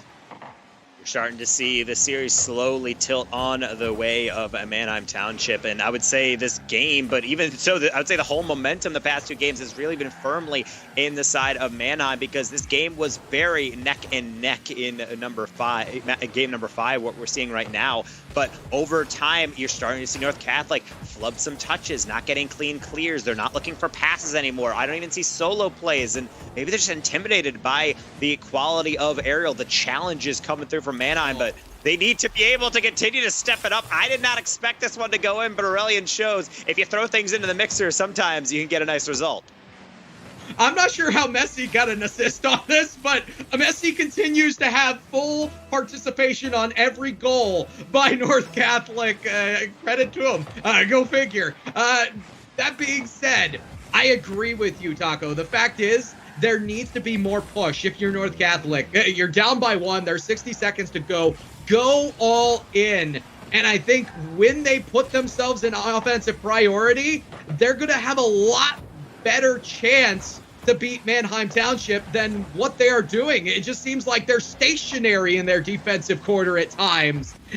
You got to be progressive. You have to be forward to really disrupt what your opponent is doing. Otherwise, they're just going to continue to do what they're doing. And right now, Mannheim Township's winning. Like so many things in life and in Rocket League, there is a golden mean right now with respect. It's too much on the side of being kindly and friendly when it comes to North Catholic. So often, I'll see it the side of Mannheim march up the field. They'll have a loose ball, and then there just will be no challenge because they assume it's going to go past them. Get aggressive, press up. You have 10 seconds, and you have close glances across the goal, but no one there to follow. falling. It's in the middle. Barter gets a nice clear, and now they have to go coast to coast. If you'd rather have it in anyone's hands, it's Messi, but they'd prefer some boost as well. It is not going to go through, and Mannheim Township, the Blue Streaks, on match point here in our semifinal. I saw the pinch go haywire, but no one there from North Catholic was able to read it. I think Messi didn't have the boost to go for it, which is really a testament of how well Mannheim Township are disrupting them, especially when it comes to boost collection. If you're able to kill Messi's boost, you know there's not going to be any flippity-doo-dahs, flippity-A's. If you're catching my drift, Barter! So close to the goal, Flame Fox will take that from the jaws of the goal line. This isn't even their final form on the side of Mannheim. They just keep aggressing, keep pressing the issue, and it's just so oppressive. Look at the confidence, stealing the boosts, just recurring into the rotation at every single look. Oftentimes, I would call this a bit needlessly reckless, but they're playing it so well. The rotations are still there. I love the flow that they've gotten themselves into. Oh my, speaking of flow, it's going to take Messi controlling this out. Only has 33 boosts to work with. I like the disruption on the back line. The flick up and over will force Barter to make the save, and Flame Fox hesitant to go forward, but that will stall the ball out in the offensive zone. Messi stalking potential opportunities to break on this ball, and that was the longest that North Catholic have been able to maintain possession in the offensive zone, really in the past 2.5 games. Oh, no! No, not the own goal! Messi just barely recovers in time! I thought that was in, Taco! That's why colorblind mode exists. You don't want to make sure that you're own goaling, especially that well, but no worries. They get the clear out, and Flame Fox gets the shot in. It's started by Messi, but out of amending for that earlier, beating out Detroit on the fake challenge. No one home on the rebound except for their teammate. Great response, and with the lead, they got something to protect. Speed plus pressure equals possession in this case. It's not an iron mathematical law by any stretch of the imagination, but it's something, an equation that North Catholic are using at least to gain the lead here in game number 6. I think they're going to have to go back to the well over and over, maybe add a little trigonometry, get a couple of connections here or there in order to maintain the pressure that they have started. That being said, you can't just allow Barter and Mannheim Township into the offensive zone. Great pressure here by Flame Fox to at least keep this ball contested in the midfield. Messi will completely miss out, and North Catholic will clear the zone. Flame Fox trying to toss it forward. That could be a careless giveaway, but the defense is still ready for it. Messi, quick challenge. Barter, they're not done. They had an air dribble, nearly beating that last defender. Not necessarily complacent defending, but I don't think they even expected the team to be able to reach out that far. Though we're going to still stay as we were as we hit halftime. This game seems to be crawling by, at least for me, just seeing how close it is. Naturally, the clock becomes an enemy over time, though I can really applaud the side of Mannheim Township. They're not collapsing under the pressure. They know that they just need to keep playing how they're playing, and they're playing calm, but I do wonder when they're going to have to try to dial things up as these seconds continue to tick away, and North Catholic might be trying to make a statement. Messi, though, early challenge will be rejected. Oh, that might be in. It's just straight on. It will caress the top area above the backboard, just not able to go. Messi, it's a shot on, it's a goal from the side corner. North Catholic are back. It's not a clean finish, but the setup is flawless. Getting that first defender to bite is oh so crucial, and a little disruption on Roble is just what the doctor ordered early, and playing interference yet again. They've been in the mix for so many different plays, and now is Messi re-emerging. So too is North Catholic. They have a lead. They have everything set for a Game 7 finale here, but they have to close things out first.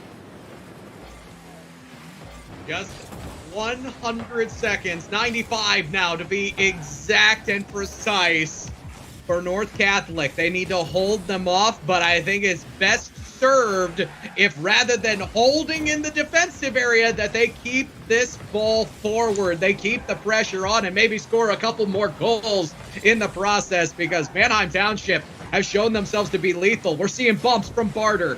Ends up bumping Detroit in the process and will not do very much good for the offensive rotation there. Big bump, another one. And this is just becoming a scrum, Taco. Both teams fighting for possession. Here's the solo play. Messi with a little bit of help. Do they have the follow? Not quite. The big save by Detroit. 50 to go in Mannheim Township, still with a chance.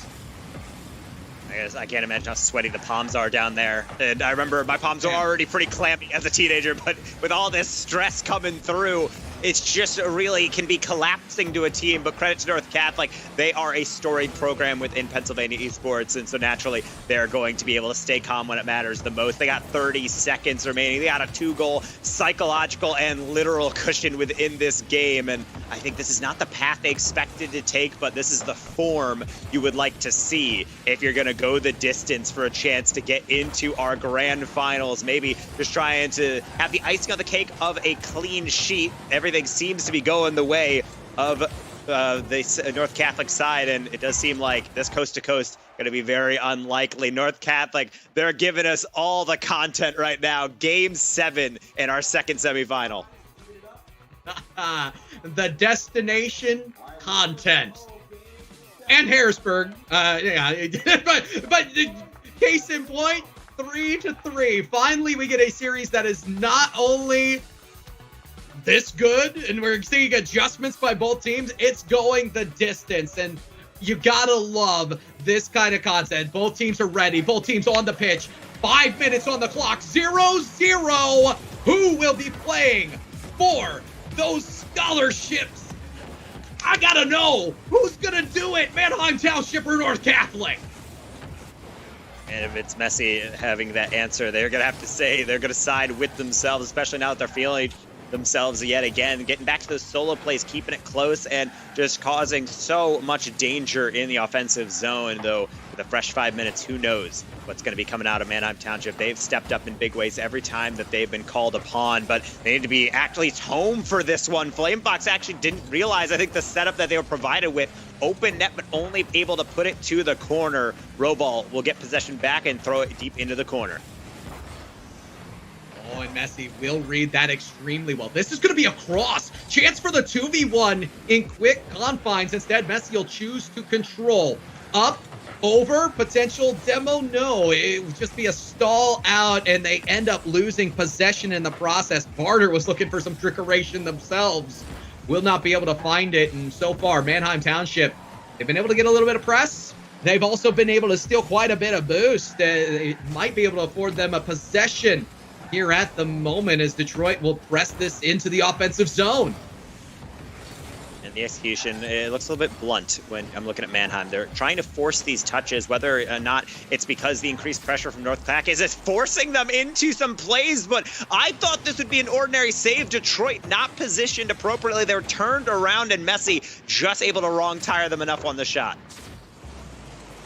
Oh, that one's painful too. Granted, North Catholic, they noticed the overcommit. They knew it's time to put something on. They had all three members there in the offensive zone, and two Mannheim Township players completely behind them due to the overcommit. Now the Trojans, they have the last 3 goals within this series over the previous 2 games. Can they continue to extend their advantage? They definitely have a large amount of momentum. Barter looking to slow that. Into the offensive zone we go. Messi, the early read, keeps this in the corner. Be pushed to the side. Big shot. Big save by Flamefox, despite being bumped on the goal line. Continues to keep the slate clean. We'll see another clear from Messi, and that one's actually going to get past, so Robal needs to collect Messi. There's some blood in the water. They want to advance on things, but will decide to go back for boost. Always good to be able to have a full tank before you launch into one of your classic aerials. That one rejected away. Back to mid. Detroit pressing the issue, getting a series of 50s that they're going to lose the ultimate one all the way back down, and half this game has elapsed, but neck and neck as the latter half of this series has really shown to be. It's going to come down to really who can take the opportunities when they present themselves. Roball trying to create one. They will. It's off the crossbar. Detroit cannot follow, and the best opportunity of the game so far from Mannheim will go by the wayside. Keep that one of note if it comes down to a 1-goal game. Now Messi 2v1 pushes the ball center, but Flame Fox will choose to retreat. I question the decision, but at the same time, I respect the decision. They're up by 1. They're just trying to extend this game and keep that lead. Disruption on the goal line. Big play, Barter pushes it right back to the side. Detroit looking for Roball. The shot will be a miss, and now Flame Fox into the offensive zone. It's a quick transition that Aurelian will break upon. North Catholic, very good patience, but I question whether or not they're going to be able to defend the way they'd like when all 3 members seem to be gravitating towards the defensive corner. I speak too soon. This is going to be on the goal line, and Detroit recovers so well. And that's going to be a hold up by Flame Fox. Aurelian moving to take advantage of that empty space. Now Messi getting bumped. Potential counter, but Messi able to occur just in time to get a 50. 60 seconds and long clears start to come in. The mindset is now shifting from let's not throw the ball away to get this away from the goal. We need to protect this lead. And I think Mannheim Township has shown enough quality to be threatening. That flick not going to provide it. Another long clear. Could that be in Aurelian? They don't even need the touch. It's going to go through. Messi with the credit. And from downtown, the 50 might have just delivered him a grand final appearance. It may have with 42 seconds, and with North Catholic really just playing the defense, turtling up, for lack of better terminology. This may be the Trojans in with a shout, and the streaks on the way out. Can Detroit, can Barter, can Robel find something here in the back half? They are going to need to go the distance twice, and that is a triple commit. Wide open net. It's above for Messi. Double tap, triple tap, no. Will not be able to score, but the time and the damage may already be done. Simple 15 seconds left in control to the Trojans. Here comes Messi. Into the corner he'll go. It is Barter and Robel struggling with possession, and Flame Fox is there. Messi will score.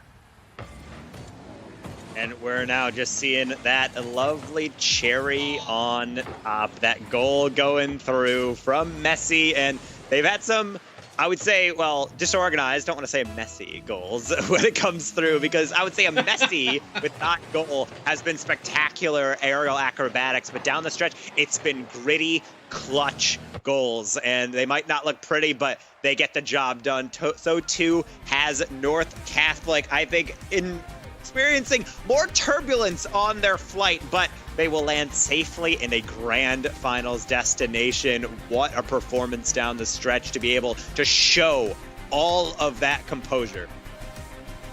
6 unanswered goals to finish off the series. So that's impressive, Taco. This is going to be a team with a lot of momentum going into the finals, and then you throw in the fact that they have defending state champions to their acumen. Oh boy, we have one that's going to shape up very well. Garnet Valley will be going up against the defending champions in North Catholic. Oh, Taco. Let's talk about this one just a little bit more. It was definitely 2 different styles. The way Mannheim Township went about things was very much team-oriented. Whereas North Catholic, yes, it was Messi that everything ran through.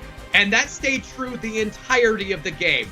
100% goal participation for Messi.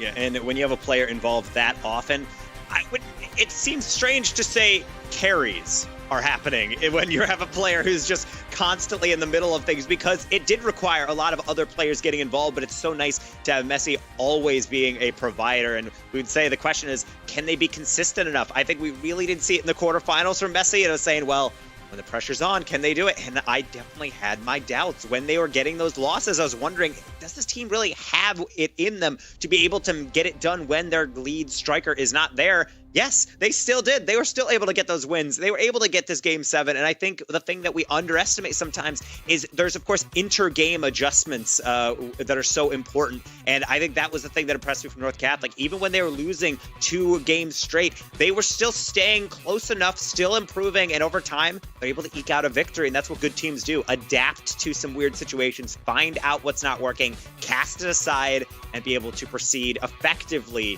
to a series victory. Well, we're going to cast me aside for a moment because we have the player interview coming up. And from what I understand, we have the star themselves. North Catholic's Messi going to be on the line. Messi, man, oh man, what a performance. Thank you. Absolutely. And so, Messi, I mean, we of course have been comparing you to your namesake, arguably the best player in all of world soccer for quite some time. And I think you're living up to the inspiration. I think you're playing really well. We mentioned you had an insane goal participation throughout that series and popping off all week long. What has this tournament meant for you? Are you guys pumped to get to this grand finals? Is this something you expected out of this team? Well, I think from the start, I expected my team to make it this far. I mean, we won last year. Unfortunately, one of our star players was seniors and he graduated. But even with the roster changes, I still felt like our team could make it this far. And obviously, if we win finals, that's great. So, of course, you didn't come this far to be stopped here in the semifinals, though you did experience some resistance. Take us through what were the conversations like between games as you started to stumble down. This was not a simple 4-0, 4-1 like you had seen previously. You had to go the distance. What was that like, that experience, to really battle it all out? I think we really this is like the first LAN I've been to in quite a while. And this is like my first LAN for my teammates. So I think it was like a real change in environment, and we really needed to like get warm and like get used to it to like perform well. So we just like kept playing our game. We didn't like, like go down. We just kept playing well. Absolutely. And so now you have a chance to stretch, maybe get a little snack, say hi to the ladies in the crowd, and then prepare for Valley. How are you feeling going into that match, having just run a marathon? Now you just got to stretch and refuel before going at it yet again. Yeah, so semifinals is definitely a tough game, but Garnet Valley, we've been looking at them for a while. They are definitely going to be a tough team. Sky, we have some history. He's a really good player. So it's going to be tough, but I think we can pull through if we just play really well, play our game. You've certainly been playing well so far. Best of luck in the grand final, and I'll let you get back to your team. Good job. And so with Kendo coming back, go ahead. confident player there, Kendo, and I'm very happy to see that they have that pride in their team, and they expected to get this far, so surely they won't disappoint when we get them into that final game. Absolutely. Well, folks, I mean, I don't want to make this wait any longer than is possible, but there is, of course, the small wait. We do have a small break to go to, but the Pennsylvania State Championships are going to be on your screen very shortly. You do not want to go away. The Garnet Valley Jaguars are going against the North Catholic Trojans. The two best in the state will be battling over the state championship after this.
All right, so we're back here at the Whitaker Center for the Science and Arts, Harrisburg, PA. We are just about to get to the finals for Rocket League, PIEA Fall Championships. It was an awesome series we just wrapped up with North Catholic coming away with a win over Manheim Township, taking it all the way down to Game 7, those last 30 seconds to finally set it up. Garnet Valley, no strangers to championships and finals as well. They are going to be on the other side.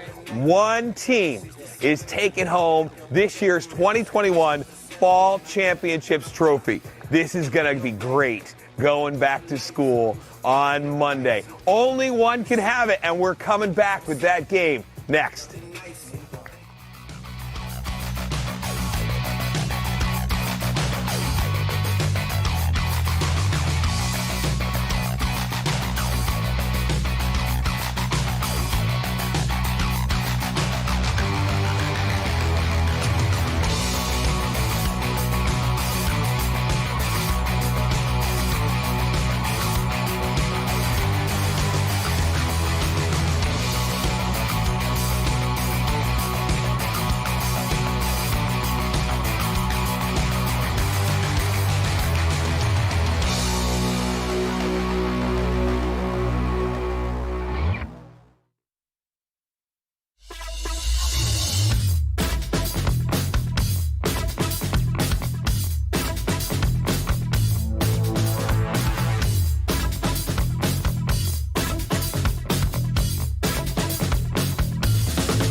One more to rule them all. The PIEA Pennsylvania State Championship on the line here, live from the Whitaker Center for Science and Arts.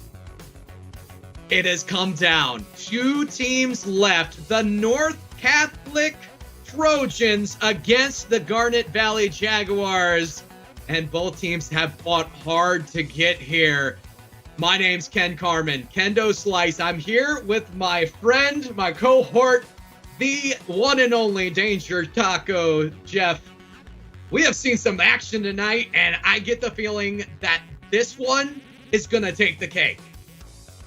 Yeah, I think leading up to this day, we were wondering, man, there's so many 4-1s, there's so many 4-0s, but, inevitably, we're just cutting off the bottom half of the teams, and then we got those top teams to be able to pop off and then make a name for themselves, and we got that with a Game 7. This Grand Final is a lot to live up to, but these players have the potential to give us quite the feast. Game 1 of our Grand Finals getting underway, and to be honest, North Catholic and the side of Garnet Valley, I don't think you could choose the 2 better teams to represent this state.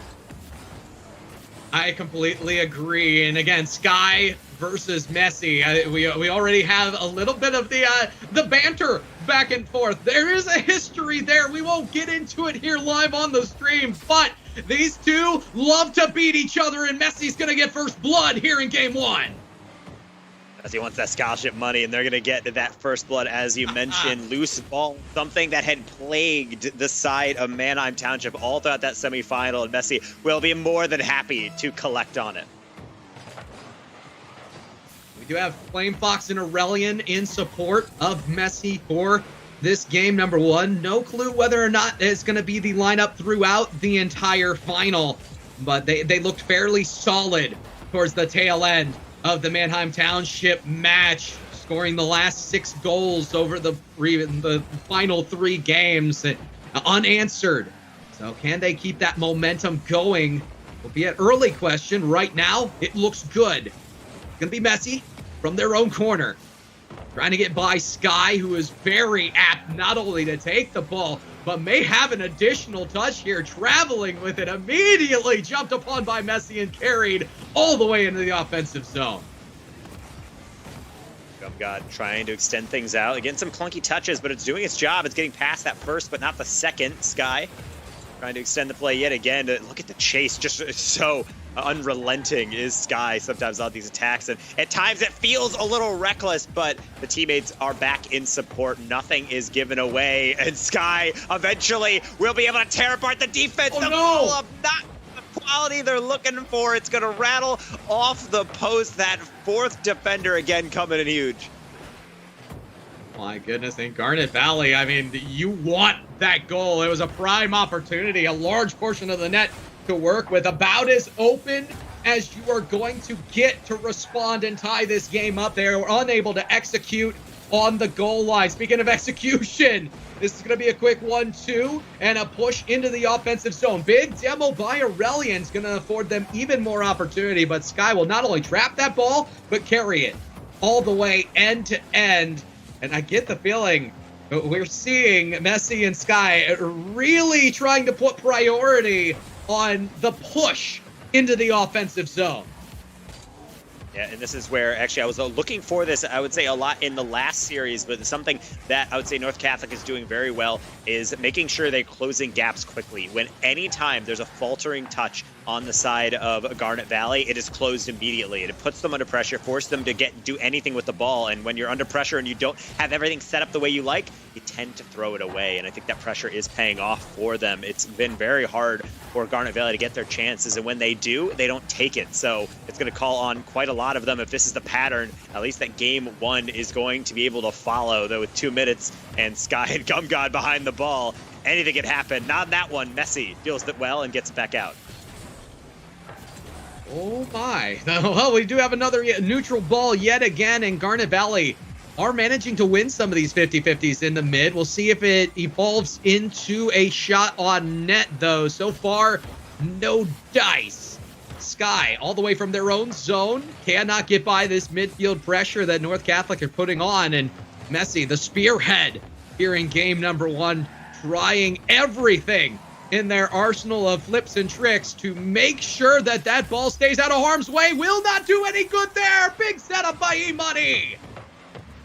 And Sky doing what they need to do. They know this chance is only possible if they rush it as quickly as possible. Messi does not have time to do anything with that. Sky knows it, gets above it, and uses that entire car body to dunk it into the goal. Anybody's game here in game number 1, just how we'd like it at our grand final. 60 seconds to see if we have to go to OT. We'll see. Well contested offense here. Garnet Valley looking to keep the ball. That is an overcommit by Sky.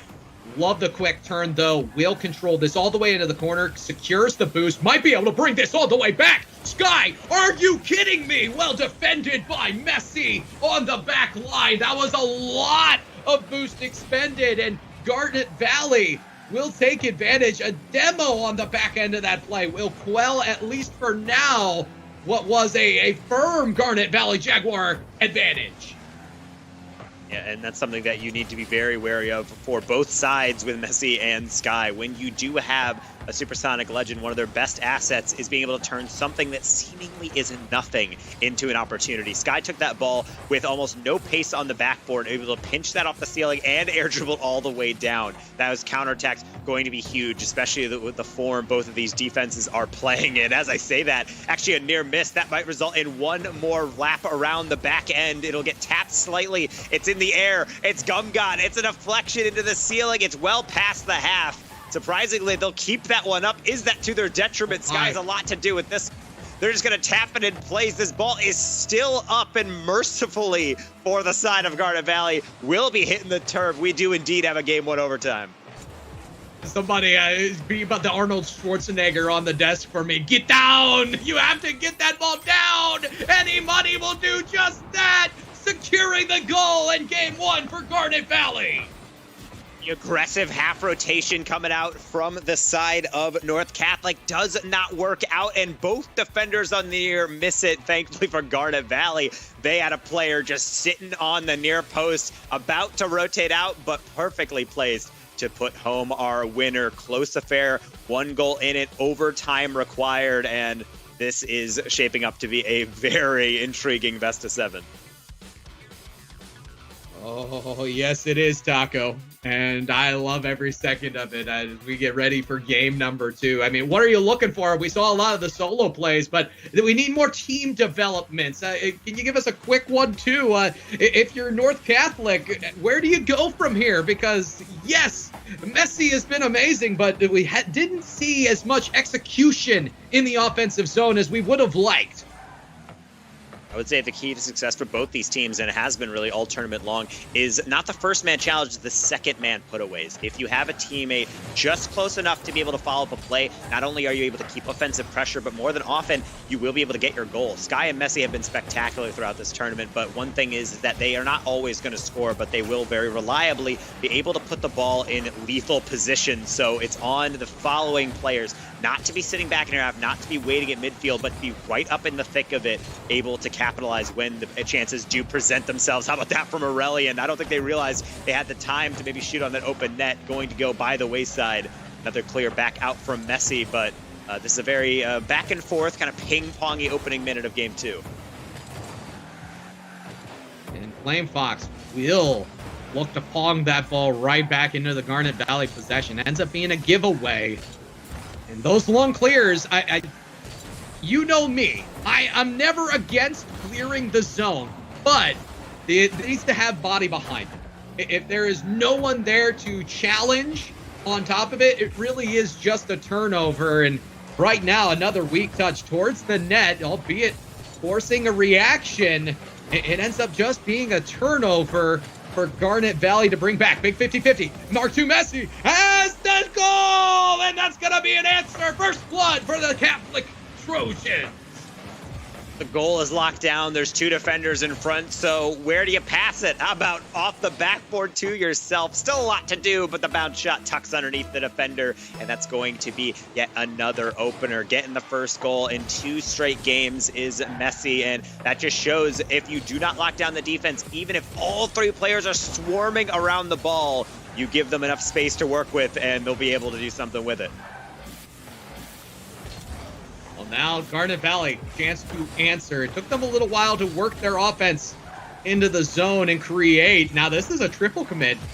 Messi looking for the ball, middling touch, but a little too much mustard behind it. Not enough hot dog to put it away. E-Money straight on, does force Messi to make the save, and that will beat the defense. Messi from a distance. North Catholic now 2-goal lead.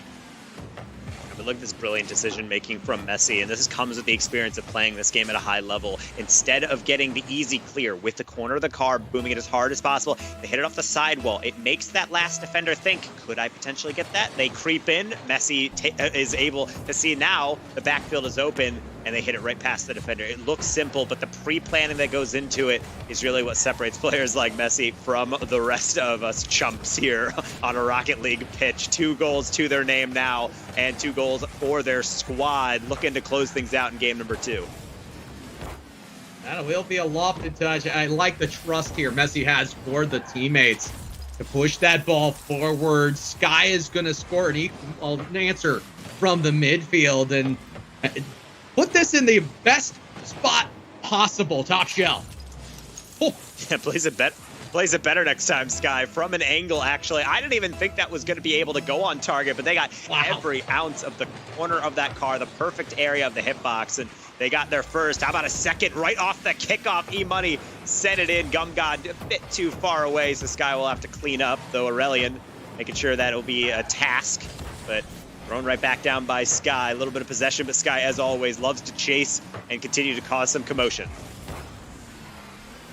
Messi off the backboard has 0 boost, so this recovery going to be very hard for North Catholic. Going to need help from some friends. Did get boost in the process, and now the Trojans looking to work the defensive angle. That'll be put towards the net. Aurelian, dangerous confines, but is equal to the task to bring that ball to the corner and out. Nice little pre-flip, almost getting it to go, but that's a double commit. You can start to see the impatience coming through from North Catholic. They just want to put this game away, but you can't forget yourselves on rotation. Make sure you lock down the defense first, especially with a lead. It's not like those things are easy to come by when you're playing Garnet Valley. No, it is not. And now with only 70 seconds to go and ball possession, North Catholic look to continue this press on.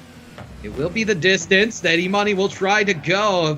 Just hard off the backboard and no one there to cover. Messi's going to get a very hard push into the offensive zone. And we have seen 25 seconds go by the wayside. Big miss. Flaming Fox, though, stretching across, making sure that this ball at least gets to the sidewall, where Messi already is to contest anything coming forward. It's just a sitter, and Sky doesn't get the contact they want. That could be the opportunity they look back on in this game if they're not able to come back, especially if goal number 3 rings through for North Catholic. 24 seconds remaining, and it looks like it might be on its way. Messi dancing down, can't make out Sky, so maybe one more for a forward. Sky with time, with boost, with the control, with the slow dribble. It baits 2, and E-Money can't put it in.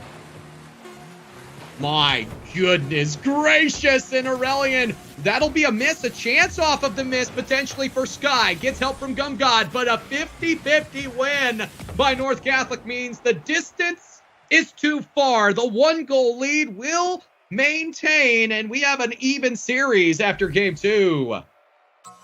And we glance across the player cams from North Catholic. You don't see any smiles. They know they had to work for it. They're a little bit lightening up now, but immediate aftermath of that game was just a sigh of relief as they came very close to meeting the wrath that is Sky in open field with boost. Great dribble, and they just don't have the finishes. I think that really is what it came down to. Garnet Valley, they were still dangerous. They were still always in the rotation to be able to do some damage, but they fell short. North Catholic did not. Game number 3, who's going to be taking our series lead?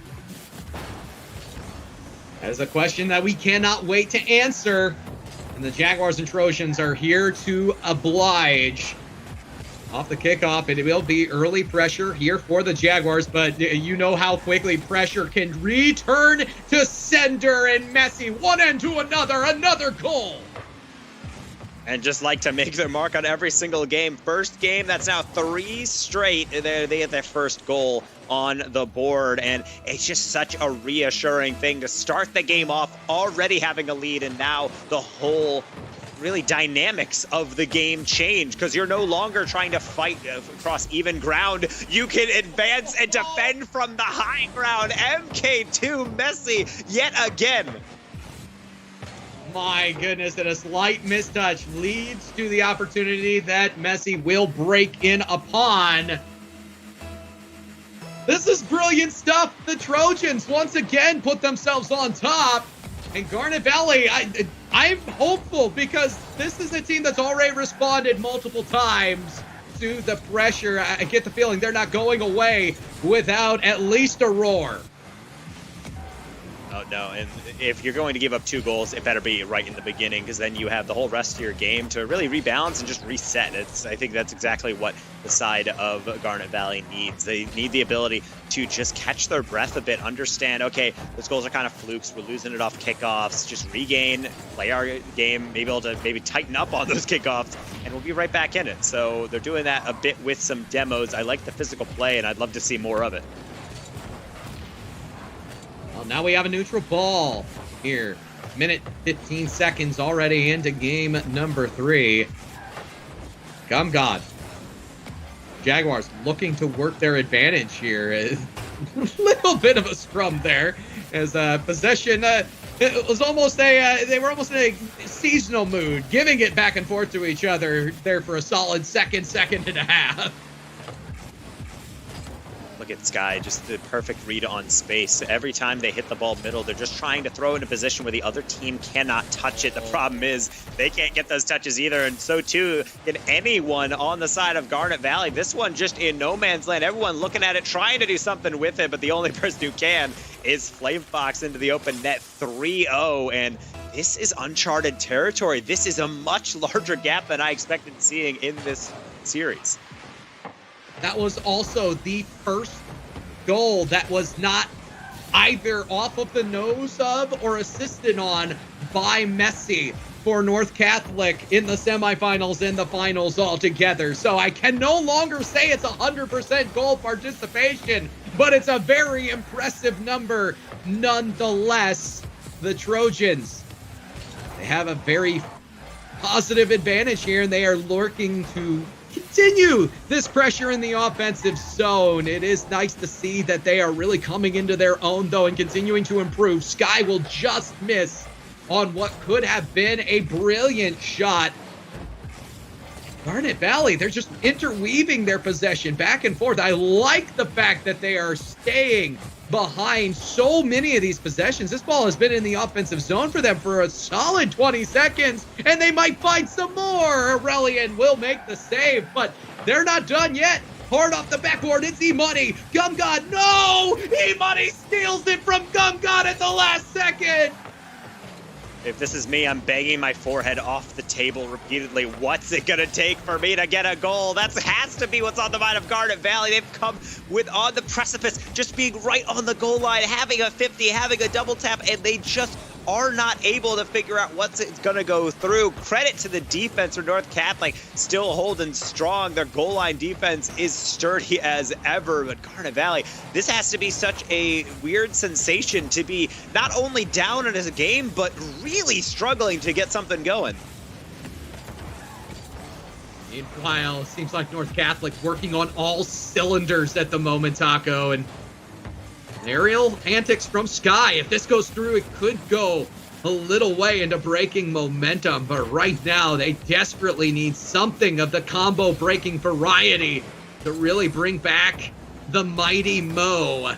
North Catholic, shot on will be E-Money, just high off the crossbar, and will not convert this time around. That being said, past minute and a half, over a minute of it in the offensive zone for Garnet Valley, and you can at least take solace in that. Yeah, I think getting sustained offensive pressure is definitely something they'll take solace in. However, a goal would go a long way as well. I like the cut idea, executed too late. Gumgod gonna just lob one high, forcing out a temporary clear sky. Not a contact they wanted, but they'll be able to continue with that ball chasing style, be able to keep the pressure at least temporarily, though. I think the second man is what I was talking about earlier in the series. That is the most important thing for Garnet Valley, and it doesn't seem like that second man is able to do their job in time. They're just too far away on some reads. They're not aimed appropriately, and just chance after chance is going to continue to just roll back out to midfield. Partially rotation, partially the lack of boost. They are just not able to finish off what has presented itself, and at times even stealing opportunities off the nose of each other. You can definitely tell the franticness of the situation is before them. North Catholic, this time with a 3-0 whomping, will go up 2-1 on the series. Lots of momentum for the Trojans. That being said, Garnet Valley have already showed us once they can make adjustments. They can do things on the fly to change their fortunes. They're going to have to going into game number 4. And when I'm painting this picture of Garnet Valley struggling, it's not necessarily that they're playing poorly. It's just that they're not playing with the quality that I had come to expect from them. It's mostly the caster-based disappointment of knowing this team is better than this, and they know it. And I think that's part of the frustration, though. They don't have to hang their heads. They don't have to get down on themselves or even angry at themselves. They just have to realize we start putting shots on target, even if they're not the most dangerous, forcing saves out, they can definitely have the ability and the acumen in front of net to pick out those passes, get those finishes, and able to kind of regather a little bit of their standing within this series, because they do not want it to slip away again. One more win for North Catholic, and they're on to match point. Well, Messi, the one to watch, has opened the scoring in each and every one of these games so far. We'll be able to work through most of the defense, but Sky is there to stay steadfast on the goal line and make sure that goes through. It's Player Fox, might have the goal, and does get through. Do you even lift? And that is why the gym teachers are smiling in improvement. That's why you hit the weights. That is why you use the workout room, so you can muscle through the entire defense. Flame Fox yet again getting a goal unassisted, just doing it all themselves. They said, move over, Messi. I have something to say in this series. Really well done, and now a ground pitch. Messi trying to keep this ball on a forward trajectory for the Trojans. We're still seeing them release possession. That one's going to pay off, though. A missed touch, and Messi scores from a distance. This touch, but look at how this develops. It's just a delicate roll, and then Gumgod flips toward it. Note, that is not a necessary touch, and that is really what happens at times when you get into high-pressure situations. You try to just have a flick out that seems fairly superfluous. It would have a frivolous outcome, and yet it tends to be your own team's doom because it's just a bit rushed. I need the composure to come back. Take a deep breath. Plenty of time, Garnet Valley. No need to do anything too reckless. Still plenty of time. In fact, there's an entire 3 minutes and 30 seconds. That being said, we see once again Garnet Valley putting themselves in a little bit too far forward a position. Second man and third man rotations have not been what we have expected so far from the Jaguars. And while they are getting offensive touches like that, you are seeing them commit so much resources forward that it immediately transitions, if they miss, into 2v1 circumstances. That is by far not a sustainable offense, and it is definitely not the way that you want to play defense and present yourself. So for Garnet Valley, the adjustments, even a slightest bit in the defensive rotation or in the off-ball rotation, more specifically, is completely and utterly in order. And I think the main thing that's standing out to me when I'm looking at Garnet Valley is the amount of times all three players are in the same position. The main reason is, of course, you're being cluttered up. You're going to get destroyed because of that, but it doesn't result in them being able to get the ball out. If everyone's in the same position, then one touch getting past one person is going to get past everyone. MK2 Messi knows that all too well. Going to tap Aurelian in the middle for an easy tap in. All three players, exactly as you said. It's almost as though you spoke it into existence, Taco, but they were right there in the corner. All Messi had to do was utilize the corner as the extra touch and put that right in the middle for Aurelian. Had more than half the goal to work with. So brilliant stuff. We do have what the Rocket League faithful call a Rule 1. There in the corner, Gumgod and Aurelian interlocked. They are not leaving each other whatsoever. So we have a glorified 2v2 going on, at least until they either decide to break or there is a goal. Think of it kind of like a power play, but it's not. It's a power play for both teams, where you both believe. Yes, exactly. Technically, but when it canceled out. So functionally, we're just talking about absolute nonsense. But there is no nonsense on the business end of that bump. Sky getting an air dribble, realize they have the player beat, and then just take it out. The only player remaining. What a play. Doing it all themselves, and now that will return to the 3v3. Do they have enough to get the 2 goals required to bring this game all the way back? After a Rule 1, you end with respect. Respect, bro. Respect. you gotta love it when 2 players have the same mentality on something. Oh no, the own goal! Messi put it towards the net, but it was put away by the Jags. These are some of the most emotionally debilitating moments. Gumgod is rotating back because they know they're going to be required. What they did not expect is that ball was going to ricochet perfectly into them. You can see the brakes check in at the last second. They try to turn out of the way, but the only way that ball was going is in the back of the net. Direct rotations rearing their ugly head at times instead of those wider sweeping rotations, which can be slower, but a bit safer regardless of the penalty. They've learned that this game might be out of reach at this point. There's still 70 seconds, but it's going to be so tough to be able to get them, I suppose. Not too tough, especially with E-Money in front of the box.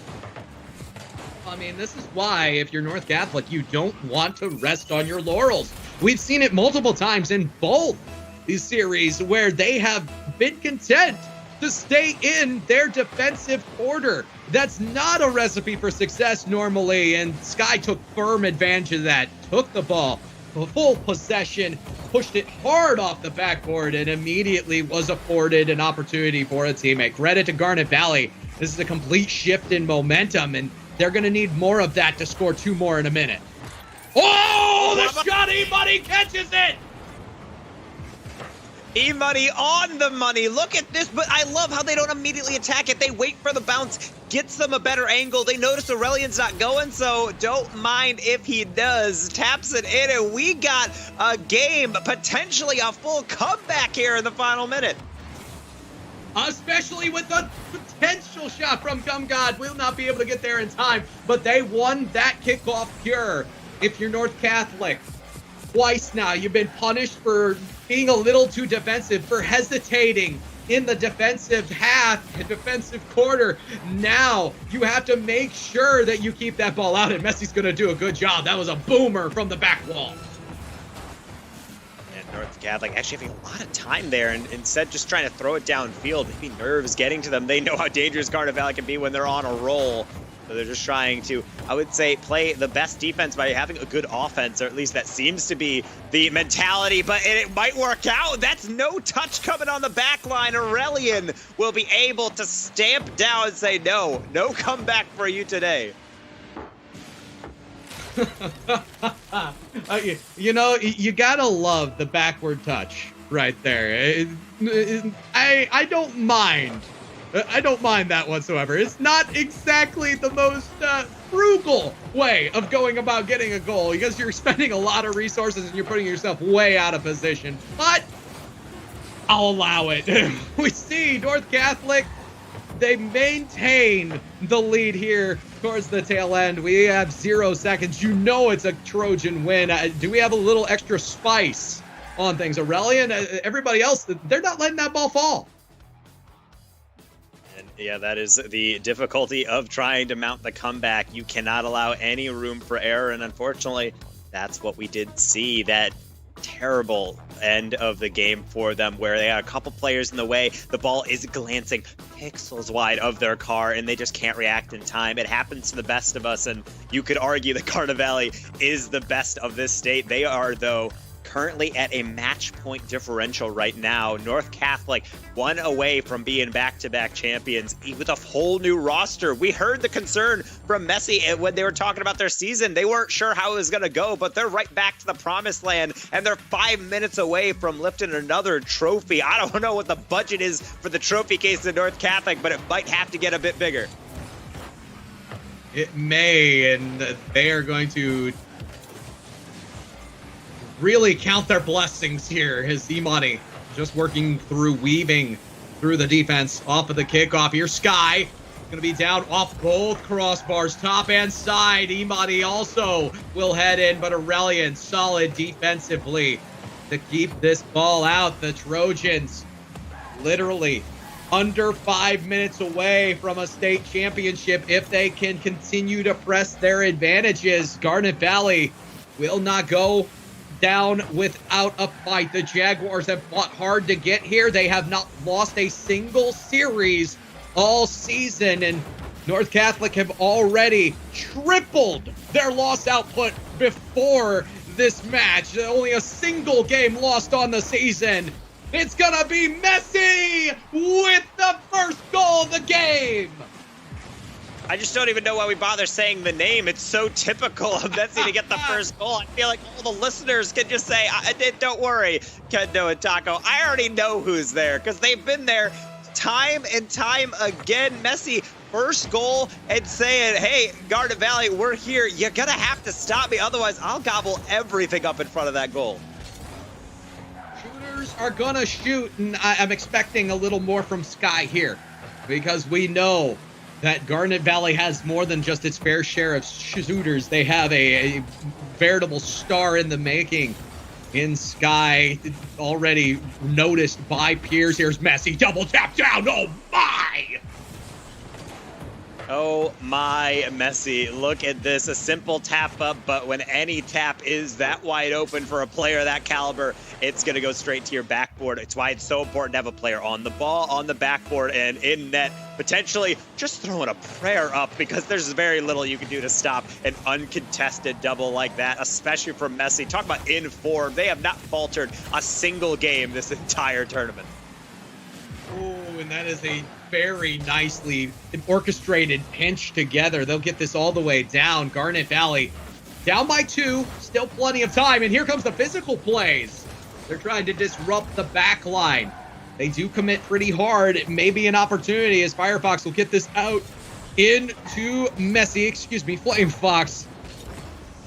Wrong browser there. Oh, God. We'll push this one up, and E-Money once again looking to clear the zone. Garnet Valley have not gone uncontested. Everywhere they go, the Trojans continue to place themselves, and it has been so impressive, the difference between North Catholic in this series from the last. God actually did not expect that to just roll all the way around. They actually could not put it home. How about this on the redo? They're not able to put it in. Again, meeting the post. Shot from an angle. E-Money, they're in on the 50, but not on target. The ball ricocheting all the way around. And North Catholic, I would say, playing a scrappy defense, but that's exactly what you'd expect from, I suppose you could call them an underdog, but right now they're playing like potential champions, and they're halfway there. It's a 5 minutes separated them from the title, and they've lasted a good amount of that time in the lead. And until something changes for Garnet Valley, I don't see any way back. Put it in yet another one. How do they keep finding this space? They've been giving it to them, to be straight honest and forward. Garnet Valley, you cannot allow Messi to have that sort of free real estate. You have to tax the offensive push. Otherwise, they will just continue to do exactly that. That is 3 straight goals where Messi really hasn't had too much congestion in front of him. They're able to put it away. Now, under 2 minutes to go. Taco, I need to see something. I need to see a sign of life, because the flat line that has been Garnet Valley in the defensive zone is concerning me. Honestly, it just seems like they're lost for words or plays thereof. They're trying to generate things, but ultimately it's just coming at the cost of giving loose balls out to Messi, and Aurelian and Playbox, to their credit, have not faltered. They're getting saves, they're getting backward plays, and for the most part, it's been clean up until chances like that. And it seems like when those opportunities present themselves for the side of this North Catholic side, they're put away. But on the side of Garnet Valley, they've just gone pixels off. It's off the post. It's wide. They don't have enough boost to reach it. It's just all of the pieces are there, but the completion is not.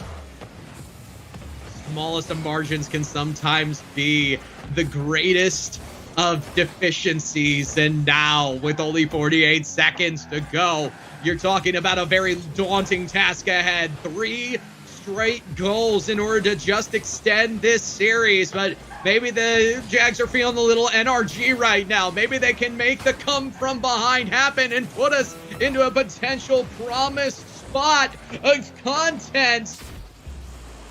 Not with Messi scoring yet again off the sidewall.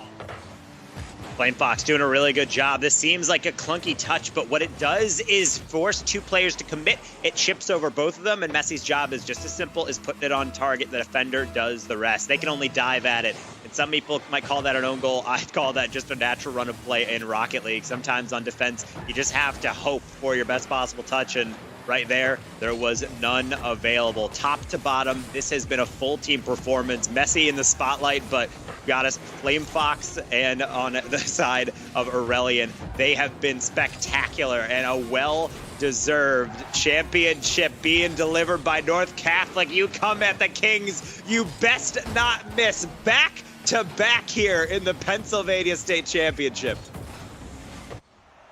That is right, ladies and gentlemen. A round of applause for the North Catholic High School Trojans. They will be the repeat state champions. Taco, my goodness, I gotta talk to you about this team, because you look at what they have done. It's almost a mirror image of what was in the previous state championship. They weren't the top seed.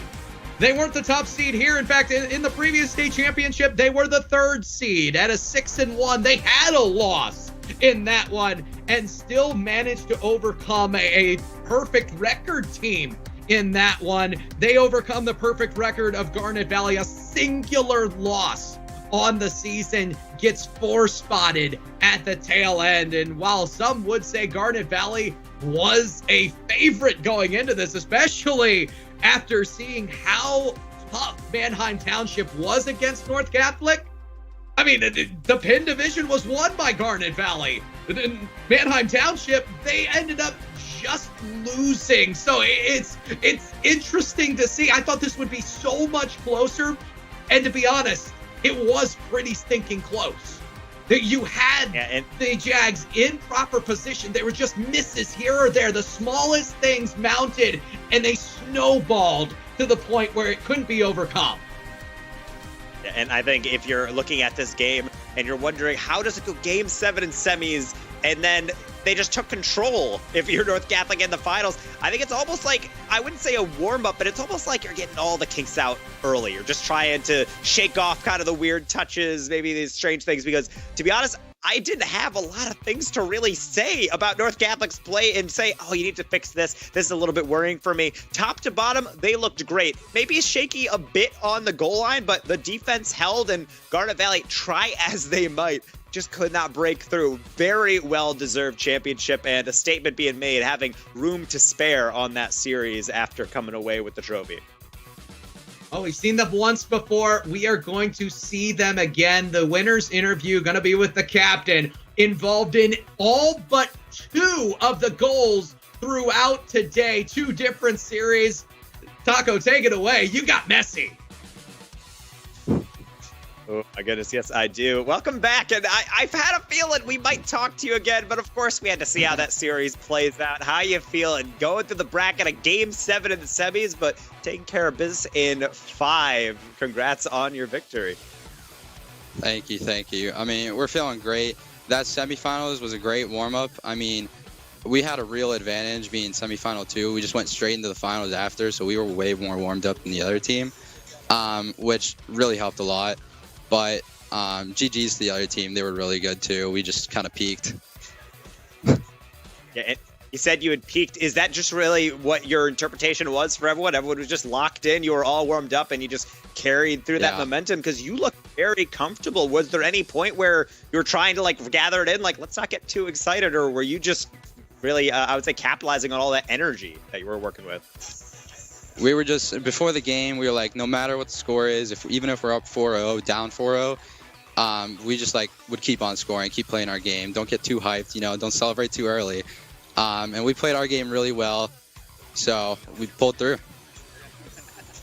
You certainly did. I mean, you were popping off all weekend long, but I think in the grander scheme, when we zoom out, this is too straight for you. You had talked about in our previous interview that you had lost a star player in Jonathan, and now you're wondering, what's next for this team? Apparently, another championship. What are you thinking about for next year? You guys have a dynasty going. I mean, for next year, I would like to stay on the team, of course. My teammates are very great friends of mine. They've been friends for years. So I would like to keep them on the team. And I'm hoping we can just play really good next year as same this year and just win. I mean, you guys are certainly very used to that. Congrats on your victory. I'll let you get back to the rest of your day, but congrats on that scholarship money and lift that trophy yet again. Thank you. Definitely want to enjoy some of that music in the background. I do. I want to jam because I'm watching that. It's exciting watching these guys pop off. Oh yeah. I force that in a little bit because we're just dancing by ourselves here on individual moves. Oh man, I appreciate the confidence that comes with Messi and North Catholic. As you said, the start of a dynasty at this point. They can continue to grow up young student athletes within that program. Who knows what they might be able to do going forward, and it's brilliant that PIEA brings them an opportunity to perform not only at the highest level of their scholastics, but the highest level of their prospective video games. So again, congratulations to North Catholic, to Messi, who obviously for me, like if I had to put an MVP out, 100% Messi was that person. You do not easily be involved in all but 2 of your team's goals and to not get called upon as really the star of the series. I mean, sometimes you play a video game, maybe in a franchise mode in a sports game, and you put up crazy statistics, unrealistic statistics. If I told you across a tournament that a player had 95% plus in goal participation, it's not like I was pulling your leg. Oh, you misquoted. You're remembering something differently. Maybe shooting accuracy in a game or something. There's no way you're that involved, but you are. I was worried coming into this tournament that sometimes when you see these tournaments, you can see the skills all over the place and maybe it's a little bit clunky, but no, every team was so polished. They looked so good, and rising above all of that was North Catholic, and of course, Flamefox, Aurelian, Phillip coming in there. They were all playing well, and just Messi was just head and shoulders, I would say, above everyone. They were able to just consistently show up, and I think the most important part of being a star striker is consistency, and I don't think I saw a single game in which I doubted that they would be a centerpiece, a fixture, and making the other team sweat bullets. They truly were the cream of the crop at the top. But Taco, we have ourselves an award ceremony to get to, and we hand it over to the PIEA commissioner, Bill Thomas, for the trophy. Hey, welcome back to the Whitaker Center. The moment you guys have been waiting for. Congratulations to North Catholic on winning the 2021 PIEA Esports State Champions in Rocket League. Here's your state champions trophy. Raise it high, North Catholic. We also have a check for your program for $1,700 in scholarship money. And where's my man MK2 Messi? Where's MK2 Messi? Right here, right? Yeah. This guy right here, MVP of the match, of the finals. You get yourself a Razer headphone set. You get all your hands, all the hands there. Congratulations, North Catholic. We'll see everybody in the spring. Actually, North Catholic back-to-back Rocket League champions, the spring and the fall here in 2021. So congratulations again. We'll see you guys here in the spring. Back to you guys in the studio. Let's go. Man, oh man, you'll love to see it. And it was one of the interviews that we heard earlier, Taco, that really rang true with me, where Samantha said that I wish that we would have had these opportunities when I was a kid. You know, so I think you very similar. It's amazing to see just how much things have developed, and I want to say a special thank you to everyone at PIEA for bringing esports interscholastically to the young people of Pennsylvania. They're going to continue to keep on growing, as are the teams that you got to see, folks. I hope you all have a wonderful night. You are watching the Pennsylvania Interscholastic Esports Association.